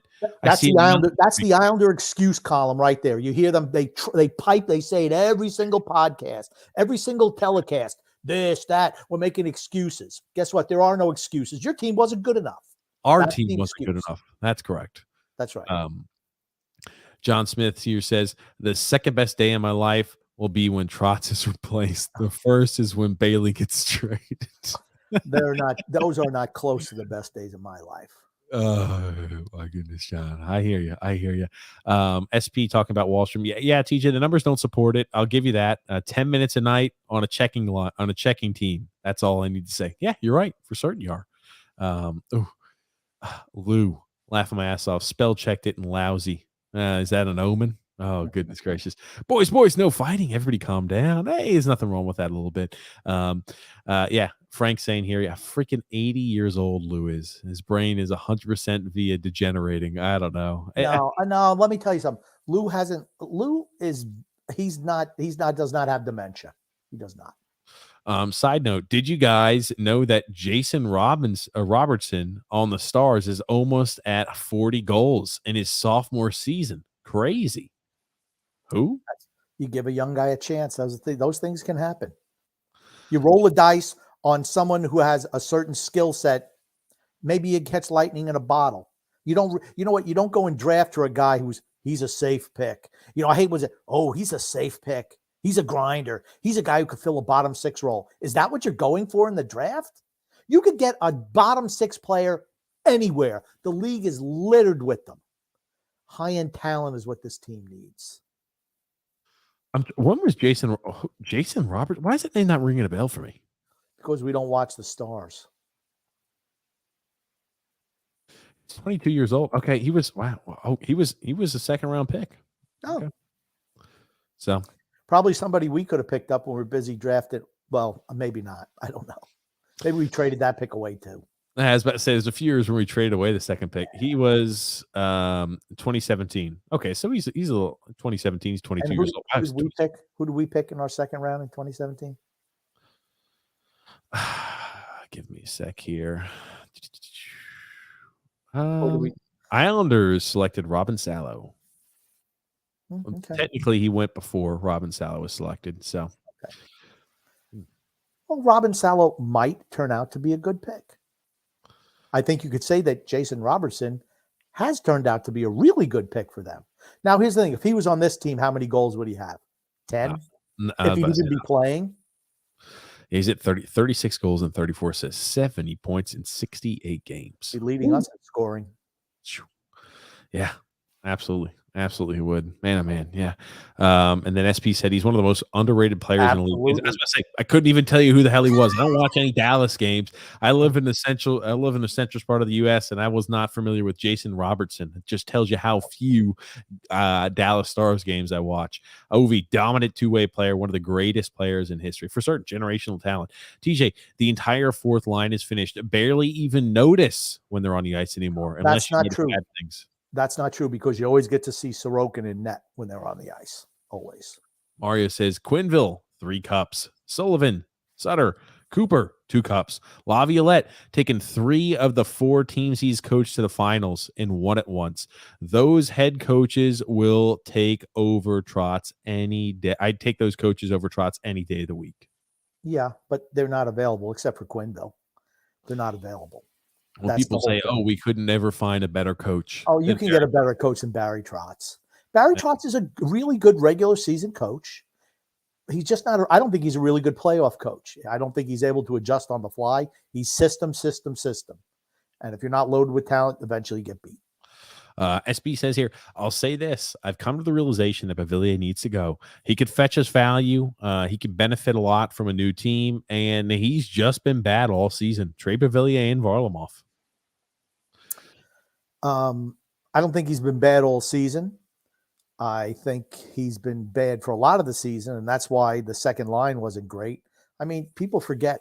Well, I'm not getting back into that. Yeah, because Grumpy, we don't need to, right? Yeah. Yeah, best to get a blast your comments. Frank says, I'm scared to let Pavilla go. He's a dude that at times been proven he could score and put up assists, unless we get a truly good player. Or if we had more of an offensive coach, he could flourish, I think. True. Chase H saying here, Ilya Sorokin, Igor Shesterkin, and Jacob Markstrom are the top three goalies this year. Freddie Anderson's pretty good too. He's had a great year for certain about it. Yep. Why did it take Barry 70 games to realize Sorokin is their best goalie? It was obvious much earlier in the season. It was obvious last year too. But Thank you for that. Thank you for that one, Grumpy. No problem. But here's the thing. He wants to play the veteran, period.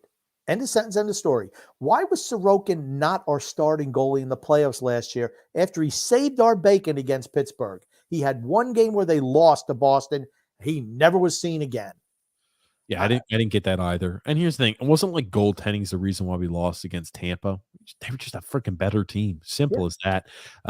Paul O.C. says here, a team can play a system, but your offensive, high talented players or players are an exception, or certain players are an exception to that. You have to give those type of players like Barzal, Dobson the green light. Absolutely. Paulo's 100% correct. Frank saying in the playoffs, it becomes more of the Islanders style of play, aka more physical. We can't deny that. Just add a little bit more offense and retire Green and Chara. Here's the thing: in the playoffs, you get away with a lot more clutching and grabbing. Chara gets away with almost any cross check he deems okay with. I mean, I can't tell you how many times I see him two-hand somebody at the back and knock him down with no call, with no puck. I mean, Chara commits infractions left and right. Scott Mayfield gets away with a lot of clutching and grabbing. He's a guy who's very handsy and physical in the playoffs, and there's a lot of our players who do that. Here's the thing. To play the Islanders system in the playoffs, you actually have to make the playoffs. We're a long way from that right now. Long way. Absolutely. And Sutton, Sallow, Aho over Chara and Green. Thanks, guys. Chara should be a coach for these defensive guys. I don't see him coaching. Not for us. Barry Trotz's system. What's that? Let the other team bombard your goalie with 40-plus shots a game, and hopefully he'll stop them all. We get 1 goal or 2 goals a game. Barry Trotz defensive system. Come on, Islanders front office. It's got to change general manager and coach. We're there. I think next year will be the end for both of them. Why avoid the Christmas rush? Do it now. But they think that maybe another kick of the can. I don't see it happening. Do you really think the team with 75% of your players over the age of 30 is going to get better? How many players get better over the age of 30? Not too many. Don saying maybe you should know the name of the divisions. You can expect respect from your, and then I can respect your opinion of us getting dominated. So good to know, Don. That's all we need to know is the division that matters. Division that is the indicator and a barometer as to if I can watch a game and analyze it. Here's the thing: I don't think we're dominate. Grumpy and I disagreed on it, but that's a cool thing, right? We can disagree on it. It's not like I've got to say, "Well, Grumpy, I don't like how you rock a little bit too much in your chair." Real people don't rock in their chairs, and if you rock in a chair like that, I can't value your opinion. That's cool. It's like when people say, "TJ, grumpy old man, you guys have never won a Stanley Cup, so how could you ever have any opinion on the New York Islanders or anything hockey related that's different from our general manager and head coach? Because you've never won a Stanley Cup, so your opinion's invalid." Can I tell you what? Barry Trotz has never won a Stanley Cup either. He was standing behind the bench when the players won the Stanley Cup. It's like you use when you quote from authority to back up an opinion. I rather try to say, hey, we'll look at everything Grumpy says. Some I agree with, some I don't. A lot this year I've agreed with, but I'm sure in the offseason there's going to be items we don't agree with. Simple as that. Frank says, yes, TJ, you gotta get a tablet. They're cheap. Go to Costco or Best Buy, man. Plus, you're ruining your eyes. I'm begging you here. It may start a collection for the years. No. I'll tell you. Anyway, where's Pony Boy or Tony Cheese? Guaranteed that they're celebrating 420. LOL. Maybe they're celebrating that 420. Who the heck knows? Dan L says, you're damn right, Grumpy. We are the brilliant Islander fans. Very true. Done. And here's my baby. There he is. I love that baby. There he is. There he is. He's going to be an Islander fan. Oh, my goodness gracious. Amari, I usually don't, but I shut this off permanently. Lou and Barry are great. I'm still grateful. Next year will be better. Fan weather fans pile up on a Hall of Fame general manager and coach. Shameful. Leaving now for good in this threat. Bye. Not sure what that means, but okay. See you, Rob. Playoff hockey rules, and laughing my ass off the Warden. I love that nickname. Brother number 3 says a good metaphor for this part of the season is like you're at the tail end of a party. It's 3 a.m. Ooh, I know brother number 3 is. He must be an animal out there. I could 3 a.m. at a party. There's like 4 people hanging around. The lights are halfway up, and the music has just gotten a bit quieter. Oh, yeah, I tell you. It's a good analogy. I like that one. That's kind of accurate. Ah, man, we're all just kind of sitting here in despair. I guess we didn't find somebody to go home with. We're just kind of like, time to go home. Time to sleep off this massive hangover I guess I'm going to have tomorrow. And then Apex Legends saying here, the Islanders and Lou got karma this year. Ooh, you want to force players to I didn't even know that's what it said afterwards. We don't get it there. I'm sick of the evil. Well, here's the thing. We may not go one way or the other. Do what you want, freedom of choice, etc. Joseph C says, I'm going to Vegas next week for the draft. I'm looking forward to seeing how the Jets screw up at the 4th and the 10th overall picks. Talking about the NFL draft, that is. Make sure that you listen to the TJ and Grumpy Old Man show. While you're at the draft, it'll be way more exciting than what you see there. That's honestly, when you're at the draft, just enjoy the freaking draft. Listen to the show afterwards. Man, if I was at the draft, I'd be enjoying it, and I'd be cheering and booing. Hopefully you don't have a lot to boo about. You realize there's a whole lot of time in between picks where you do nothing, right? If you're standing there in front of the draft. And you could be one of those cool people. The ones, they always have the people who wear like the earphone where it's like this weird like Bluetooth one that mics them into what Mel Kiper's saying. Is that what they do? Like I said, he's just listen to us instead. That's what we'll do this year is maybe we'll show the screen of what's going on so you don't have to watch on your TV and we could be equal time wise. We might be behind a bit and I could lower the volume and raise the volume. If we want to hear what Mel Kiper and the talking heads are saying, we can. If we don't, we don't have to. Hopefully ESPN or wherever we gather our stream from won't take it down. So we'll be able to actually. No, why don't we just put the picks up and we can just talk about what they're saying instead of taking our podcast down? I hate when you do that. Don't do that. No, it's not us. It's the people who. Here's the thing. I think only European football takes the podcast down, and Facebook does, and other ones like that. ESPN doesn't take your podcast down. They just copyright strike it and say, if you make any revenue, it goes to us. And I'm like, that's fine. Whatever. If we can make good content, that's all I really care about. Anyway. I tell you, it's going to be fun to do in that draft. Now the Nets are down like 2. Jared saying here, I think they're doubling down on this group. Ugh. Yeah, it's a mistake. They doubled down last year. Didn't work. They doubled down this year coming in. Didn't work. You're going to double down next year. What do they say is the definition of futility is to... the definition of insanity is doing the same thing over and over again and expecting a different result. There you go. Not be saying too early to know what they're going to do this offseason. I agree with that. Maybe I don't think they're. Here's the thing. It's probably going to lie somewhere in the middle. I want to hope it won't be as shitty as what we've done in the off seasons in the past. And I'm hoping it won't be. I don't think it will be as good as what we all expect. So somewhere in the middle. Joseph C says, God, I hate Kyrie and that snake. Kevin Durant. Dude ruined his legacy by joining the super team at Golden State. He didn't ruin his legacy. He got the ring. That's all he wanted. Good for him. I think it's going to be looked at too through a different prism because when LeBron started that, I think all basketball players going forward are going to do the same thing. So it's just going to look at LeBron was the first one to do it. And I think it adds a little bit more of an oomph and a little bit more to the championships that were won in the past before players did that. 15 years from now, 20 years from now, is anyone going to say, oh, yeah, he joined a super team? No, they're just going to say, man, he was a great player and won a championship with Golden State.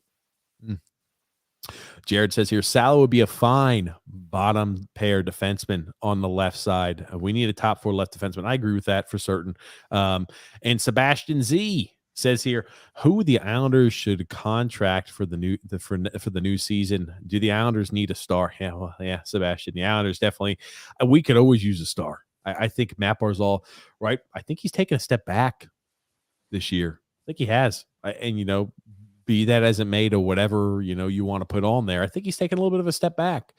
So I don't like to see that. I like him. I think he's got undeniable talent, but I think he's taking a little bit of a step back this year. Be lying if I said he didn't.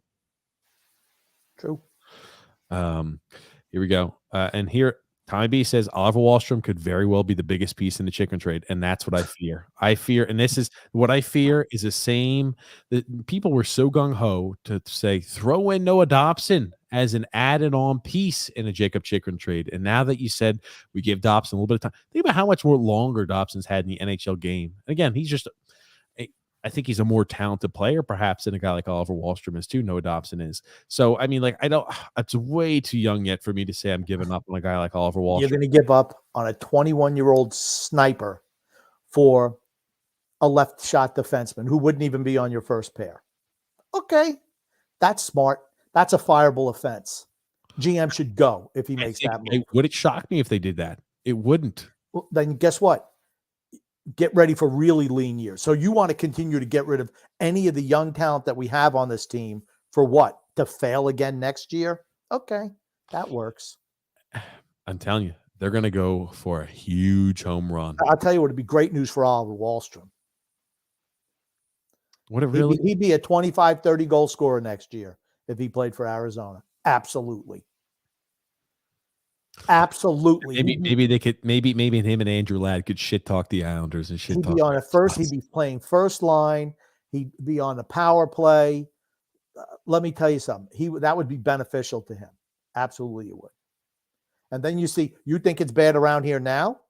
Oof. Wait till you see that happen. Oh, man, oh, man. Chikrin's been miserable this year. I don't think his value is anywhere near as high as they expect. Draft lottery is Tuesday, May the 10th at 7 p.m. Oh, wow, that's coming up soon. I forgot it's that early. Is it weird to say it happens that early because we haven't been in the draft lottery or being even in contention for like the last 4 years or last 3 years? I haven't even really been paying attention as to how early it happens. Regular season's over. They do it right after the regular season. David McDonald says Arizona wants to get worse. LOL. Talk about the Arizona Coyotes. Chikrin is so overrated, says SP. It would cost so much, and for what? A top 4 defenseman at best, not worth it. And that's kind of where I'm thinking. They are going to ask for a lot. And here, you can ask for whatever you want. I could realistically see us giving up Oliver Wahlstrom, a first rounder this year, and maybe a guy like Bailey, because I'll have to take back cap hit and come on the other direction. I could see us doing something. I could seriously see us doing something like that. We can here's the thing. If they don't want Bailey to play the 1,000 games and they could say we can actually move him, I could see us trading away Bailey. I could see us trading away Wahlstrom. And I could see us trading away a first round pick. Okay. If the organization is more concerned about Josh Bailey playing 1,000 games in the Islanders uniform, we're in more trouble than you think. Yes. I agree with that. Then actually, could you not imagine him thinking and having that thought process though? I can't. I don't even want to let myself think that. Shit. The handshake agreements that freaking Lou Lamoriello made at the beginning of the year were the reasons why we couldn't move guys like aka Zdeno Chara or Andy Green, and why we would never have entertained moving Zach Parise, right? We couldn't have just signed him back in the offseason. We made handshake agreements with these guys to bring them there. So we have to make sure we honor those. Ugh, terrible. Could you not see them saying, "Oh, we're going to let you hit 1,000 games"? Thanks so much. Could you?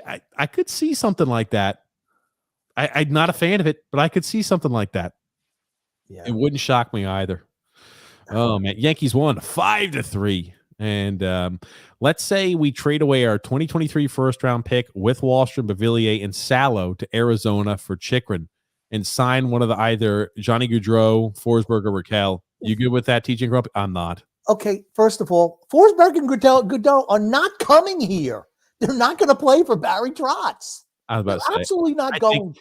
If Gaudreau has the lowest possibility of coming here, I think maybe Forsberg. I don't think Gaudreau returns to Calgary. Raquel is a restricted free agent. He's not unrestricted free agent. I think Forsberg we have maybe the best chance to sign if he liked playing with Barry years ago. But our 2023 first round pick, man, we're putting a lot riding on being successful next year.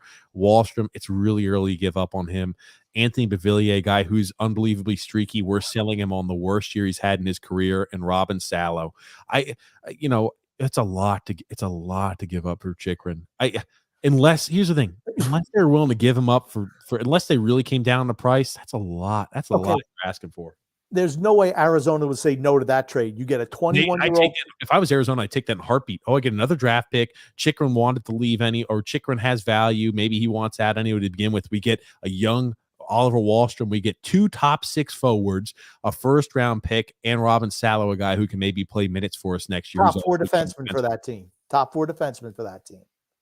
Of 2 first-liners. For top line defenseman for them. That would be a great – if I'm Arizona, I'd jump all over that. I just think for us, that really puts us in a hard position in the future. It means you have no young talent on this team. None. Atu Ratu, Grumpy. Huh? Atu Ratu. Please. I really don't want to be wrong about him.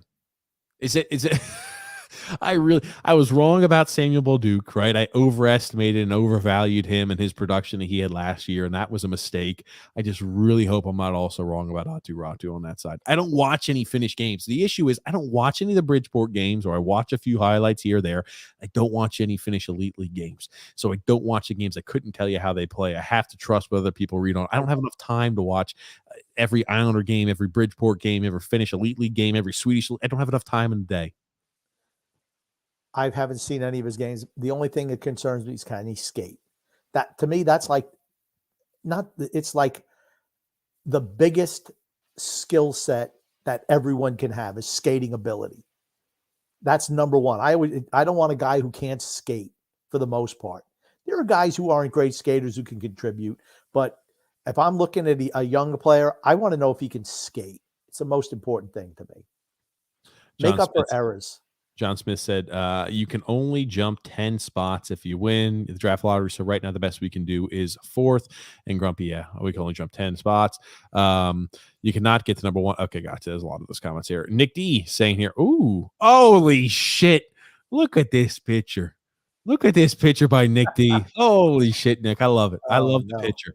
And for those of you who listen only, he's got himself an Islanders picture, but instead of Long Island, he's got instead of Long Island being orange, it's green, and we happen to see the Y instead is it's a wedge, and you've got to a point to where you've got the flag, you got the T, and you're going to go ahead and knock it in the hole because they're out there golfing early. Got the flag. It's probably a putter. It's probably a putter, and he's trying to put it into because you see where the ball is and how close it is to the pin. It's probably a putter. Okay, maybe it's a putter. Golf is not. Jeremy's going to be very disappointed, I'm sure. But golf. It was creative, Nick. It was creative. It was creative, and if you made it, Nick, if you made that one, here we go. Oh, holy shit! Hold on, here we go. There we go. Round of applause to you if you made that. Anyway, Charles D says here, I don't want Pajama Boy to win, talking about Toronto. And if there is a God, he would let Toronto be out in the first round and the Rangers out in the second. Then I could be happy. Oh, good gracious. I tell you. I don't know if the Rangers beat Pittsburgh. And imagine if you had the Rangers win the division and draw Tampa. Oof.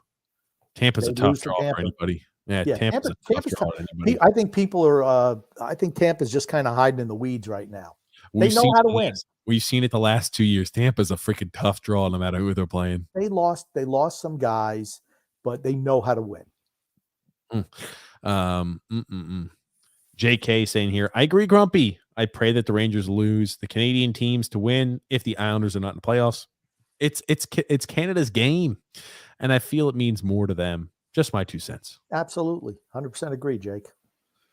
David also saying, Jesus, as long as the Rangers, Penguins, and Leafs get bounced early, man, I'll tell you, they have got some insufferable. Here's the thing. The Penguin fans haven't been as insufferable because they have been, they haven't won in a while. So at least we could always pound up on them. Who? Penguin fans. As of recent, I said they haven't been as insufferable. Here's the thing. Toronto win a couple of playoff series. Toronto fans are still most times pains in the ass, as simple as that. And then Michael B says, when this offseason disappoints you and next season's a turd, Barzal's apathy, Sorokin's frustration, and joints of the veteran core turning to dust. Trotz, could that pathetic human drama be lose endgame? I think it's the end for both of them next year anyway, as GM and coach. Here's the thing. If they don't win and turn things around, I think they're both gone next year. I would have rather been proactive now. There's certain things that already give me red flags about Trotz, and moves that Barry has and moves that Lou has made have left me questioning. I've seen us make deals in the past. I've seen us trade away Norris Trophy contenders like Devontae's for freaking nickels on a dollar, and I've seen us get fleeced trade after trade. And I worry about this this offseason. What we talk about the price, right? That Jacob Chicken will have. Every single trade, I don't think there's been a trade that we've been the clear winner in so far. Maybe getting rid of Andrew Ladd for a second round pick. Maybe that's when we won in, but why? He didn't play here anyway. Look at all the cap money we have. Remember, we were shedding cap, so we make big moves at the deadline. It's going to compile so we can add. Yeah, but they weren't expecting this season. Well, you should have looked at how the team played in the preseason and the beginning of the year and just known it wasn't your year. Jared's saying the Islanders last year took their foot off the gas. They were in by a mile last year. Okay. Fair enough. I mean, they played well in the playoffs. That's all I could say. They always perform better than I thought. I still can't believe we didn't trade Tavares. Oh, Frank, don't get me started on that. It's way too late in the podcast for me to get started on that. We could have got a haul for. I can't. Yeah, we would have got a haul for him. A lot of prospects. A whole other show. A lot of drafts. Yeah, that's an off-season one. Maybe I can rehash up my anger for that. And let's not forget Chris Kreider's having a career year also. That's right, Charles. Do I see him replicating it? No. Do I see Brock Nelson replicating this year, next year? Probably not. Chris Kreider has over 50 goals this year. Whoever thought you were going to hear 50 goals in a season and Chris Kreider's name? Not me. Except Chris Kreider never will score 50 goals in a season, but he did it. I mean, good for him. I mean, I was stunned when at 50. I'm like 50. Season's not over yet either. Joseph C says here the Rangers have improved a lot on their 5-on-5 since they made those trade deadline moves. The Rangers, here's the thing. The Islanders always get up for the Rangers, right? We always get up for the Rangers. But the Rangers aren't going away anytime soon. Paulo says here, Tampa will not win the cup. First thing, it's so hard to win 3 straight cups. Absolutely. It's very tough. Two things, the odds are against them because only 3 teams in NHL history have won 3 straight cups or more. Edmonton, Islanders, and who else? Montreal? Montreal, yeah. Yeah. I don't think the Edmonton won 3 in a row. They didn't? I don't know if they won 2 sections of, I think they won 4 and 6, but I think it was 2 and then they lost, then 2, and then they won 2 again. Okay. I don't know why I thought Edmonton then. Maybe it was one of the original 6. Maybe Toronto won 3 in a row going way, way, way back. I don't know. Yeah. But I just want to say one thing, if you could put that comment back up, please. The thing that is really why Tampa Bay is probably not going to win another cup with this iteration of players is the salary cap is number 1 and free agency. That's the thing that stops any teams from being a truly great dynasty in this day and age. And that's all sports. We have some teams that, like the Patriots of yesteryear when Brady was quarterbacking, they were one of those teams. But it's so hard when you have free agency and a salary cap. It means when guys start performing, you start winning, they get paid more, and you wind up losing guys like Tampa lost their whole third line this year. I mean, they're still good, but are they as good as the last 2 years? No. But they know how to win, and that makes them dangerous. Got a comment here from Frank saying here, I read an article that the Rangers are maybe letting Ryan Strome go. Do we get him back? And is he too much like the guys we have currently? What are your thoughts? Do you think Ryan Strome wants to play in this system? Or you think he's happy? Go ahead. Do you think he's happy playing in a freewheeling offensive system like they have with the Rangers? Think about this too. Ryan Strome is not the answer for the type of player we need. Ryan Strome, even though he's had seasons, right? In 2019, 2020, he had 59 points. He's never scored 20 goals in a season. We need goal scorers, right? I look at him, okay, he's helped a little bit with the creativity. He's got some assists. We need guys that put the puck in the net. I don't think Ryan Strome is the right type of answer to the player that we need, and I think the reason they're considering possibly letting him go is because he's relatively replaceable, right? Maybe they think one of those young guys they have in a system could step up and fill a hole of 19 goals and help assist on a few plays with the offensive acumen. I don't think Ryan Strome is end all be all. And again, unless he's like, hey, I'm offering up a cheap deal, sign me for very, very cheap, I'd say no, I'm not interested. And that's why you don't re-sign guys like that. You build through the draft, and as they get better, you lose those guys, and you elevate the younger players who don't cost anything because they're still on entry-level deals. Dan L saying, you know who's also long gone from the Devils? Lou Lamoriello. He was a great general manager when he was there. Great. He was a great pre-salary cap general manager. He was phenomenal with the Devils. Let Green and Chara go, says Alex 44. Replace them with Salo and a veteran. Take Brock trade Brock while his stock is high. Try to dump Bailey, but I don't think there will be any takers. I'm all for all of that, actually. Nick D says, you're right, Grumpy. Ever since Barzal's injury, he's looked disinterested. I bet you that Barry must have said something nasty to him. I don't think it's that like that, but I think just the wear and tear of the season, the lackluster. He hates Barry. He hates Barry. Hates him. Hates playing for Barry Trotz. Hates it. Daniel Joseph. Always like that's the Mike Bossy right there. I love the profile picture. Says Lou, not Barry, should be on a hot seat if anybody would be. And that's what we see. We always see some people who always believe, hey, it's either Barry's fault or it's Lou's fault. I think it's a little bit of both. It's a combo. They're a team. They're a team. Yeah. What's up? Let's just say my 420 was eventful. Drew L says, oh, Drew's lighting up over there. My goodness gracious. Let's go. Jimmy. Do you know who that is, Grumpy? Jimmy Dalvano. Yeah, he was with the Islanders in the front office, and he went to Detroit. And I think he was there and started turning around before Holland took over. Jimmy Dalvano was a good front office guy. It cannot possibly.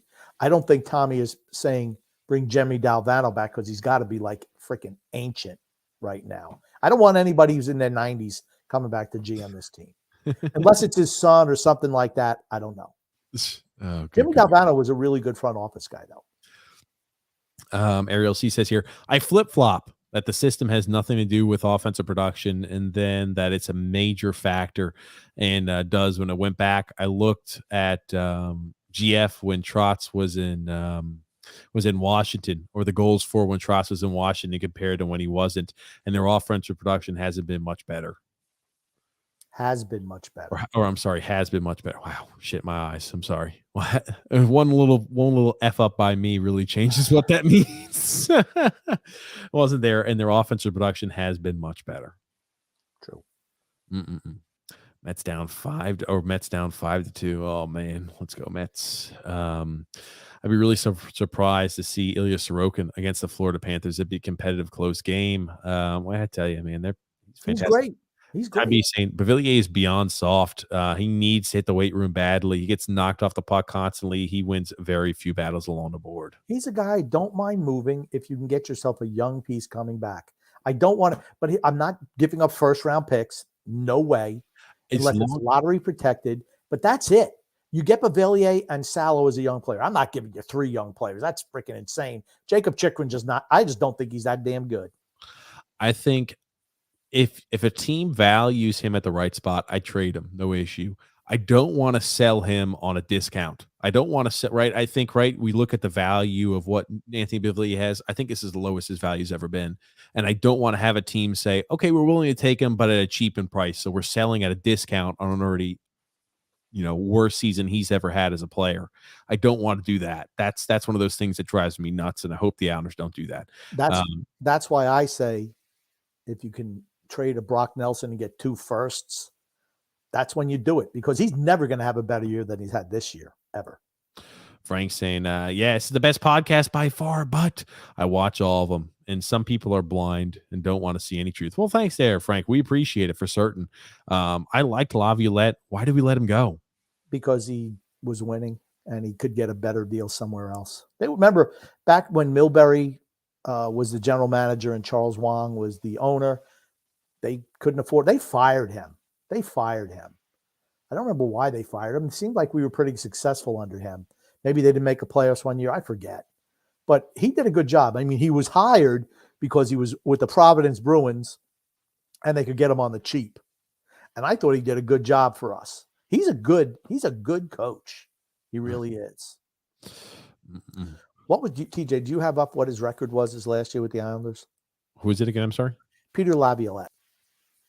I just don't remember what it was. I know we fired him, And I remember at the time saying, gosh, why did we fire him? Maybe we didn't make the playoffs a year.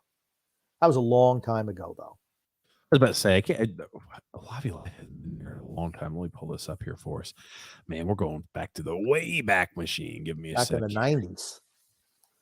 Man, look at that image. How long ago you think that was taking a good old Peter Laviolette? A really long time ago. I can tell by how the picture is, right? Pictures are freaking pristine these days. The Islanders last year, he was there, went 35, 34, and 11. They didn't make the playoffs. Oh, they did. They got beat. They made the playoffs, but got beat in the first round. Yeah, the first year. That was okay. Because I think he was only here 2 years. God, I thought he was here longer than that. I forgot he won the Stanley Cup with Carolina. I always forget he was the coach there with that. Oh, yeah. He's. Let me tell you something. Peter Laviolette's a good coach. Yeah. I think he went to the Cup Finals with Philadelphia, I think. And I think he went to the Cup Finals with Nashville as well, just a few years ago. No? I don't remember. He went to the West. He went to the Western Conference, Western Conference Champions. So went to the Stanley Cup Finals there in Nashville. Yep. That's right. When it was and Philadelphia's first year. Philadelphia went to the finals there. I remember that. I hated him then. Yeah, he's a good coach. He's a good coach. Man, I'll tell you.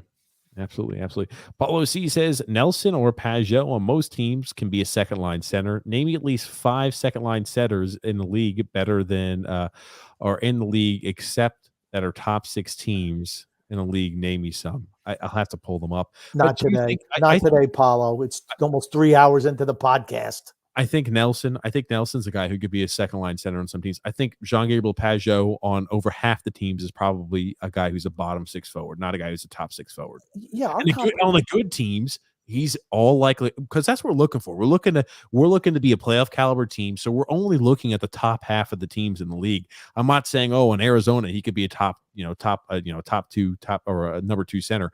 I'm not looking for those teams. We want to compete for the cup, but we're looking at, hey, how do we compare against teams that are in the playoff picture?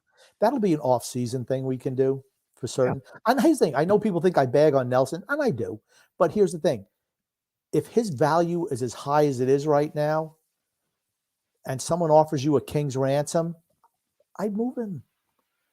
I mean, Pageau could easily fill in that second spot. Easily. And you get some guy, maybe you get some younger players to put into the system. Nashville win the Stanley Cup. Now, isn't it crazy to think how Nashville's performed this year? Yeah, I mean, good for them. I'll tell you what. Would it kill you if Nashville won a Stanley Cup? It wouldn't bother me at all. Bother me. Here's the thing: we thought that Nashville was in rebuild mode, didn't we? That was right. That's why they were going to get rid of Forsberg at the deadline. Oh, they're probably in rebuild mode. I mean, like Nashville Predators. Who would have thought the Nashville Predators were going to play as well as they did this year? Philip Tomasino's doing pretty good with them in a limited role. Yeah, I think he's got upwards of 30 points right now. And who says that Forsberg's not going to sign back? He wants to go back there. Drew L says here, has anybody noticed that Pageau's played with more motor in the last 2 weeks? Nope, just me. I know people say that maybe it has something to do with the fact that, hey, he's maybe been recovering from an injury and, he's recovered from the injury. I'll be interested to see how it all looks, next year. I mean, the last few games don't make any indication on, I'm not making any drastic changes on my thought process, right? I think, for the year, I think he's been underwhelming, whether that's injury and he turned it on late. So is that maybe he fully recovered? Perhaps. Is that maybe he just turned it on like Anders Lee did towards the tail end? Did he turn it on like, certain like a Josh Bailey, like a Kyle Palmieri towards the end of the year? Could just be that. So I don't know. We'll have to see. Get Rob on the podcast. He wouldn't last a minute. No, don't pick on Rob. Hey, he's got an opinion too. We Rob just don't agree with us, which is fine. It doesn't bother me. It's no skin off my teeth. But it's skin off your nose. It's skin off my teeth. No. Funny how some of these Islander fans are. Some love you. Some love to be. Some love, or some can't handle the truth. It's true. And honestly, I talked. When I went to my mom's funeral, I met somebody who he listens to Eyes on Isles podcast, and I'm like, I said they're unlistenable to me. I said you should listen to our show. I said, but if you're one of those guys who believe everything is great in Islanderland, you shouldn't listen to us because we're not your cup of tea. Because we're not. It's Honestly, you know, some people like to think everything's great, and a decade goes by and you don't make the playoffs, or you know, make a round or two, and you think that's great, and then you've wasted a decade of your life. Where if you would have listened to me, we'd be winning Stanley Cups. How many goals did Eberle get this year compared to last year? I don't know, but here's the thing: it doesn't matter. Bad teams have to have guys who score too, and Eberle certainly falls into that bunch. He wouldn't have scored that money for us. Sorry. He's only got 18 goals this year. And I think he had 17 after like a month. Yeah, he's really cooled off. He's only got 40 points for them. I had no problem. Like I said, I had no problem with losing him in the expansion draft. We need to get rid of salary. He's in his 30s. Let him go. He wasn't the answer. If a guy's not the answer, he's part of the problem. Mm-hmm. Yeah. And Goon says here, Grumpy, should I start taking tap dancing lessons? Yes, you should. Tom B says Raquel is an unrestricted free agent. I thought he was restricted. Yeah. And then DeFore is 21 years old next season. Yeah, I was thinking, here's the thing, though. I had thought DeFore, right, because of what I had read and what I saw numbers. I don't watch any of the Bridgeport games. I thought, seriously, he was on the fast track to one more year in Bridgeport. That would be 2 full years. And he was so advanced already in his play that he would be competing for a spot this year, if not next year. And now I think best case scenario, you're probably 2, if not 3 years away. So you won't be seeing him until he's 23, 24 years old. I really thought he was way further ahead of schedule. I'm not saying he can't develop into a guy, but I overestimated the hell out of him, and I feel like I bought into the hype a bit. Every team, the Yankees used to do it all the time too. Every prospect was going to be, every catching prospect was the next Yogi Berra, Jesus Montero, Gary Sanchez, every single one of them. Every first base prospect was the next Lou Gehrig. Every outfield prospect was the next Mickey Mantle, Shane Spencer. I remember they talking to him like he's Mickey Mantle. They even used Frazier. They even used Mickey Mantle in talking about Shane Spencer when he came up. He was super hot. I don't know what he played the last month of the season, and he was putting up tremendous numbers. I mean, you know who Shane Spencer is, TJ? No. Exactly. That's my point. But every team hypes up their prospects. And here's the thing. We don't watch enough Bridgeport games. That's why I like Jeremy. I like listening to what anybody says about Bridgeport because I take everything and it's like I'm gathering data from a whole bunch of different people's experience because I don't watch any Bridgeport. I don't watch any Finnish Elite League. I only watch the Islanders. We don't have time. Honestly. Yeah. So I mean, think about it. We do 3 hours of podcasting when we go on and like when we could be watching other items. So we don't really, Yeah, I mean, it's, then we do, TJ and the Grumpy, man, we podcast usually 4 depending on the week, sometimes 6 or every day of the week. So those weeks we can't watch any Bridgeport. It's just not worth investing. But I'm glad people give us that information. I am. And for me, once again, skating is the most important thing. When I think about, Holmstrom, is he a good enough skater? DeFore, is he a good enough skater? Salo seems like could be a good enough skater. He's not a great skater, at least not what I saw, but he's a good enough skater. Bolduc, can he skate? These are most of. Oh, there you go. Here's skating. That's what he's saying here. DeFore has made a sizable improvement to skating this season, by the way. And always the thing I worry about when guys are overage because he's 20 now, and I'm like, I'm thinking, okay, is he a guy who's 20 years old playing against 16-year-olds, and that's why he looks so fast? That's why he looks so dominant. Is because he's playing against kids, and he's an adult and a man. I just hope that's not the case because he has torn it up, right? He set the record for most points for his team ever. But I remember when David Quinville. Right, that's Joe Quinville's nephew, David Quinville. He used to play for the Medicine Hat team or the Medicine Hats, and he put up crazy numbers as a defenseman. He set the record for most points as a defenseman for the Medicine Hat, and everybody's like, "Oh man!" But I'm like, he was like 5'5", and he's career ECHLer. Where's Reese Newkirk? He's doing nothing. Well, but see, that's a guy I wanted to see play. I wanted to see what he could do. They compared him to Casey Zizekas. As a guy who can maybe top out of the bottom 6 guy. Well, if you get Casey Zizekas, there you go. You got another 15 years. I'm sure they give him 6 years. Maybe we'll be calling up Reese Newkirk in no time at all. Let me see. Reese Newkirk, he was the ex-5th round pick in 2019. Played 36 games for the ECHL, the Railers. 36 games, 28 points. He's played 13 games for the Bridgeport Islanders, 2 points in that time period. I'd like to see him develop. He lights it up on the scoreboard. He's going to be a guy maybe who could be a bottom 6 guy. He's 21 years old. So they compare him with Casey Zizekas. I'm interested to see what he can do. You need a few bottom six guys. Not a team full of them, but you need occasionally a few bottom six guys. How about this? Maybe they should have signed that Eric Howler guy who's playing for Boston. He only got a 2-year deal, making less money than Casey Zizekas. He's played all the way up to the second line this year for them. Frank saying, don't even say that, TJ, and jinx him into making that trade. Oh, good gracious. Can you guys bring on Nicole Sherman again before the draft? Would be great to hear her input. Yeah, for certain. And what we'll do is she only likes the blonde guys from Europe. I guess we're going to get a list on all the attractive blonde prospects. That's for certain. She does have an affinity for them. Absolutely. Sebastian Z saying, I'm an Islanders fan with all my heart, but shouldn't be cheering for the Rangers in the playoffs. But we'll be cheering. We'll be cheering the Rangers. No. Shouldn't we be cheering? Oh, I don't know why. No, we're not cheering for the Rangers. No, I don't know. No. Now here's the thing. No. Yeah. Okay. There you go. I just said no.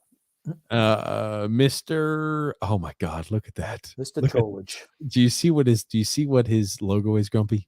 It says Rangers. It says Rangers, but it's Islanders, but underneath it says Rangers. I know. Mr. Trollage says, it's Mr. Trollage says, will you be live streaming the NHL draft?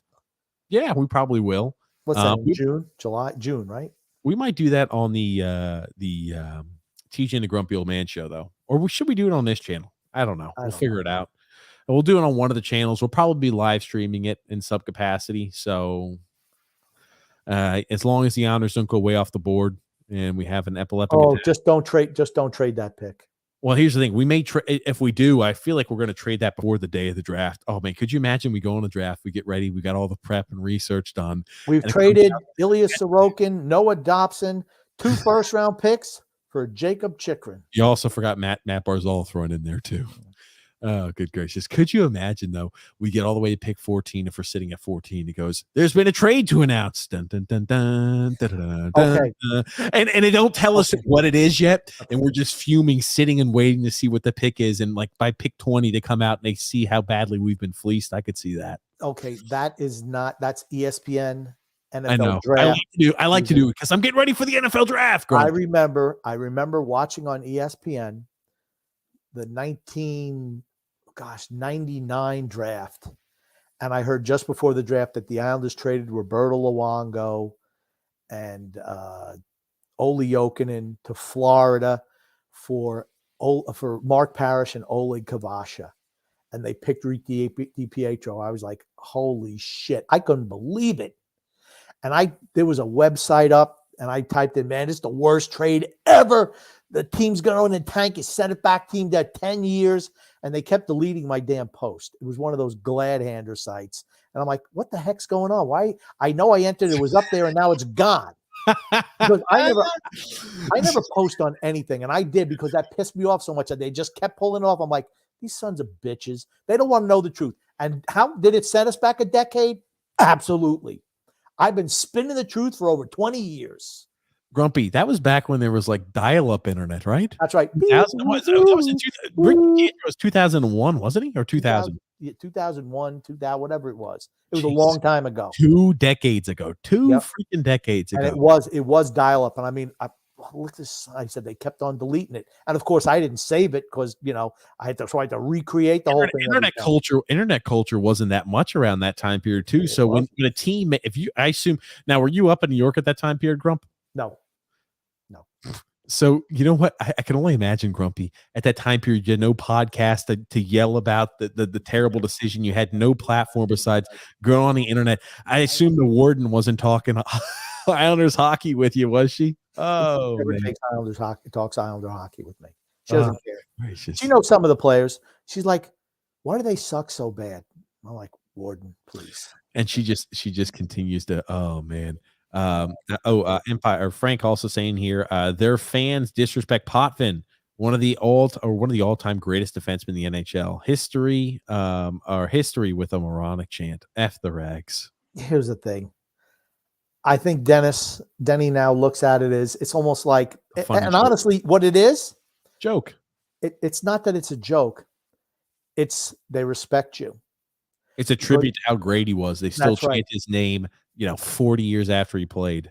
Yeah, because, hey, he checked Ulf Nielsen. He went into the boards funny. That's what happened. The Rangers thought they had a shot to win the cup. They didn't. And sorry, Ranger fans, that's just the way it goes. Denny Potvin, Hall of Famer, greatest defenseman in Islander history, the greatest goal scorer in Islander history passed away, the greatest power forward in Islander history passed away. I mean, all this year. I mean, we're losing some great players, some great people, and it's just been a shame. But Denny Potvin, just tremendous, just tremendous. I can't even, and for people who didn't see him play in his prime, he was so good. He'd do anything. He was so good. Flumpy Scump says, Flumpy Scump's back and wants to say hi to Grumpy, not you, TJ. That's fine, Flumpy Scump. What's up? How are you? Toronto won 3 in a row, not Edmonton. Okay, fair enough. Edmonton won 5 out of 7 years. 5 out of 7. 3 in a row. Okay, gotcha. I couldn't remember. I was about to say they won so many in a short time span. I couldn't remember. Alexander says, wow, can't believe you guys are still on. Just got home from the Marlins game with my kids. I hope you guys are doing great. Thanks, Alexander. Absolutely are. And no to Ryan Strome. We need to bring in a Philip Forsberg for Max Pacioretty or a trade for Max. Oh, no, please no Max Pacioretty. He's in his 30s as well. I don't want guys in their 30s. Yeah, absolutely not. No, thank you. Toronto was the third best team to win, or was the third team to win 3 straight cups in the 60s and 50s, I think. They did it twice. Yeah. Yeah, they were really good back then. Grumpy Man, I was saying he was a big part of the building the Islanders back in the day. Oh, he was. He was. He absolutely was. Dirk C saying good morning. That's how you know it's late. Good morning, Dirk. Good morning, Dirk. Oh man, it's about time. It's about closing time. I don't know if Dirk realized, but Barry Trotz threw some shade on Simon Holmstrom by saying that he's not a high-end prospect. He did. Max Power says, hey, fellas, I cannot for the life of me understand why the young guys like Wahlstrom, Salo, etc. are not playing or not getting playing time right now. Is this the equivalent of the preseason right now? So WTF. I think they don't want the young guys that are playing in Bridgeport. They don't want to move them. I think they're in a playoff. They're right now in the last spot on their division in the playoffs for the AHL if things were to end today. So I don't think they want to mess that up. But I think you're right. The guys who are on the NHL roster that are young should be receiving minutes right now. Yes, no doubt about it. I think we're going to trade away our first round pick in the draft. That's the reason why, and that's the reason why we don't tank. Dirk. My prediction is Bailey, Wahlstrom, or Bellows in a first round pick for Jacob Chikrin. Bellows, as much as I like Bellows, I'm willing to part with him, not Wahlstrom. Alexander says, do you guys see Ratu as a first-line winger or a center on the second line? No, and it seems like no scouts in the NHL do either. They say they see him as a third-line center or a second-line winger. I don't know. Here's the thing. I don't watch any Finnish Elite League games, and it's tough to say I can watch a highlight and extrapolate what I saw on a small highlight or clip and say that's how he plays over an entire game. I couldn't tell you. I don't watch any Finnish Elite League games. I'll have to, when we have Will Scouching on this offseason, I will have to defer everything to him because I know that guy lives, breathes, and sleeps prospects. Yeah, absolutely. But anyway, I know we've got comments here. We got more comments. Sorry, guys. But here we are. We're towards the tail end of today's podcast. What do you want to say before we wrap things up today, Grumpy? I just want to say love and laughter to everyone who listens and even those who don't. From TJ and the Grumpy Old Man. Thank you so much, everybody, for tuning into the show. Sorry we're not able to get all the comments. It's around 3 hours, so I'm getting a little tired. I'm ready to eat some dinner. But thank you so much, everybody, for tuning in. Thank you, Grumpy Old Man. As always, we will be live tomorrow on TJ and the Grumpy Old Man. That can be found in the link in the description below, or as a featured channel on our YouTube page. If you're new here to the channel, we always invite you to leave a thumbs up. Let us know you like the content. Make sure you subscribe on YouTube, like on Facebook, and follow on Twitter. Until Saturday evening, hope you guys have a great time, a great Thursday, a great Friday. We'll see you Saturday evening. Watch you see you Thursday on TJ and the Grumpy Old Man. Don't miss out. And thank you again, Grumpy. My pleasure.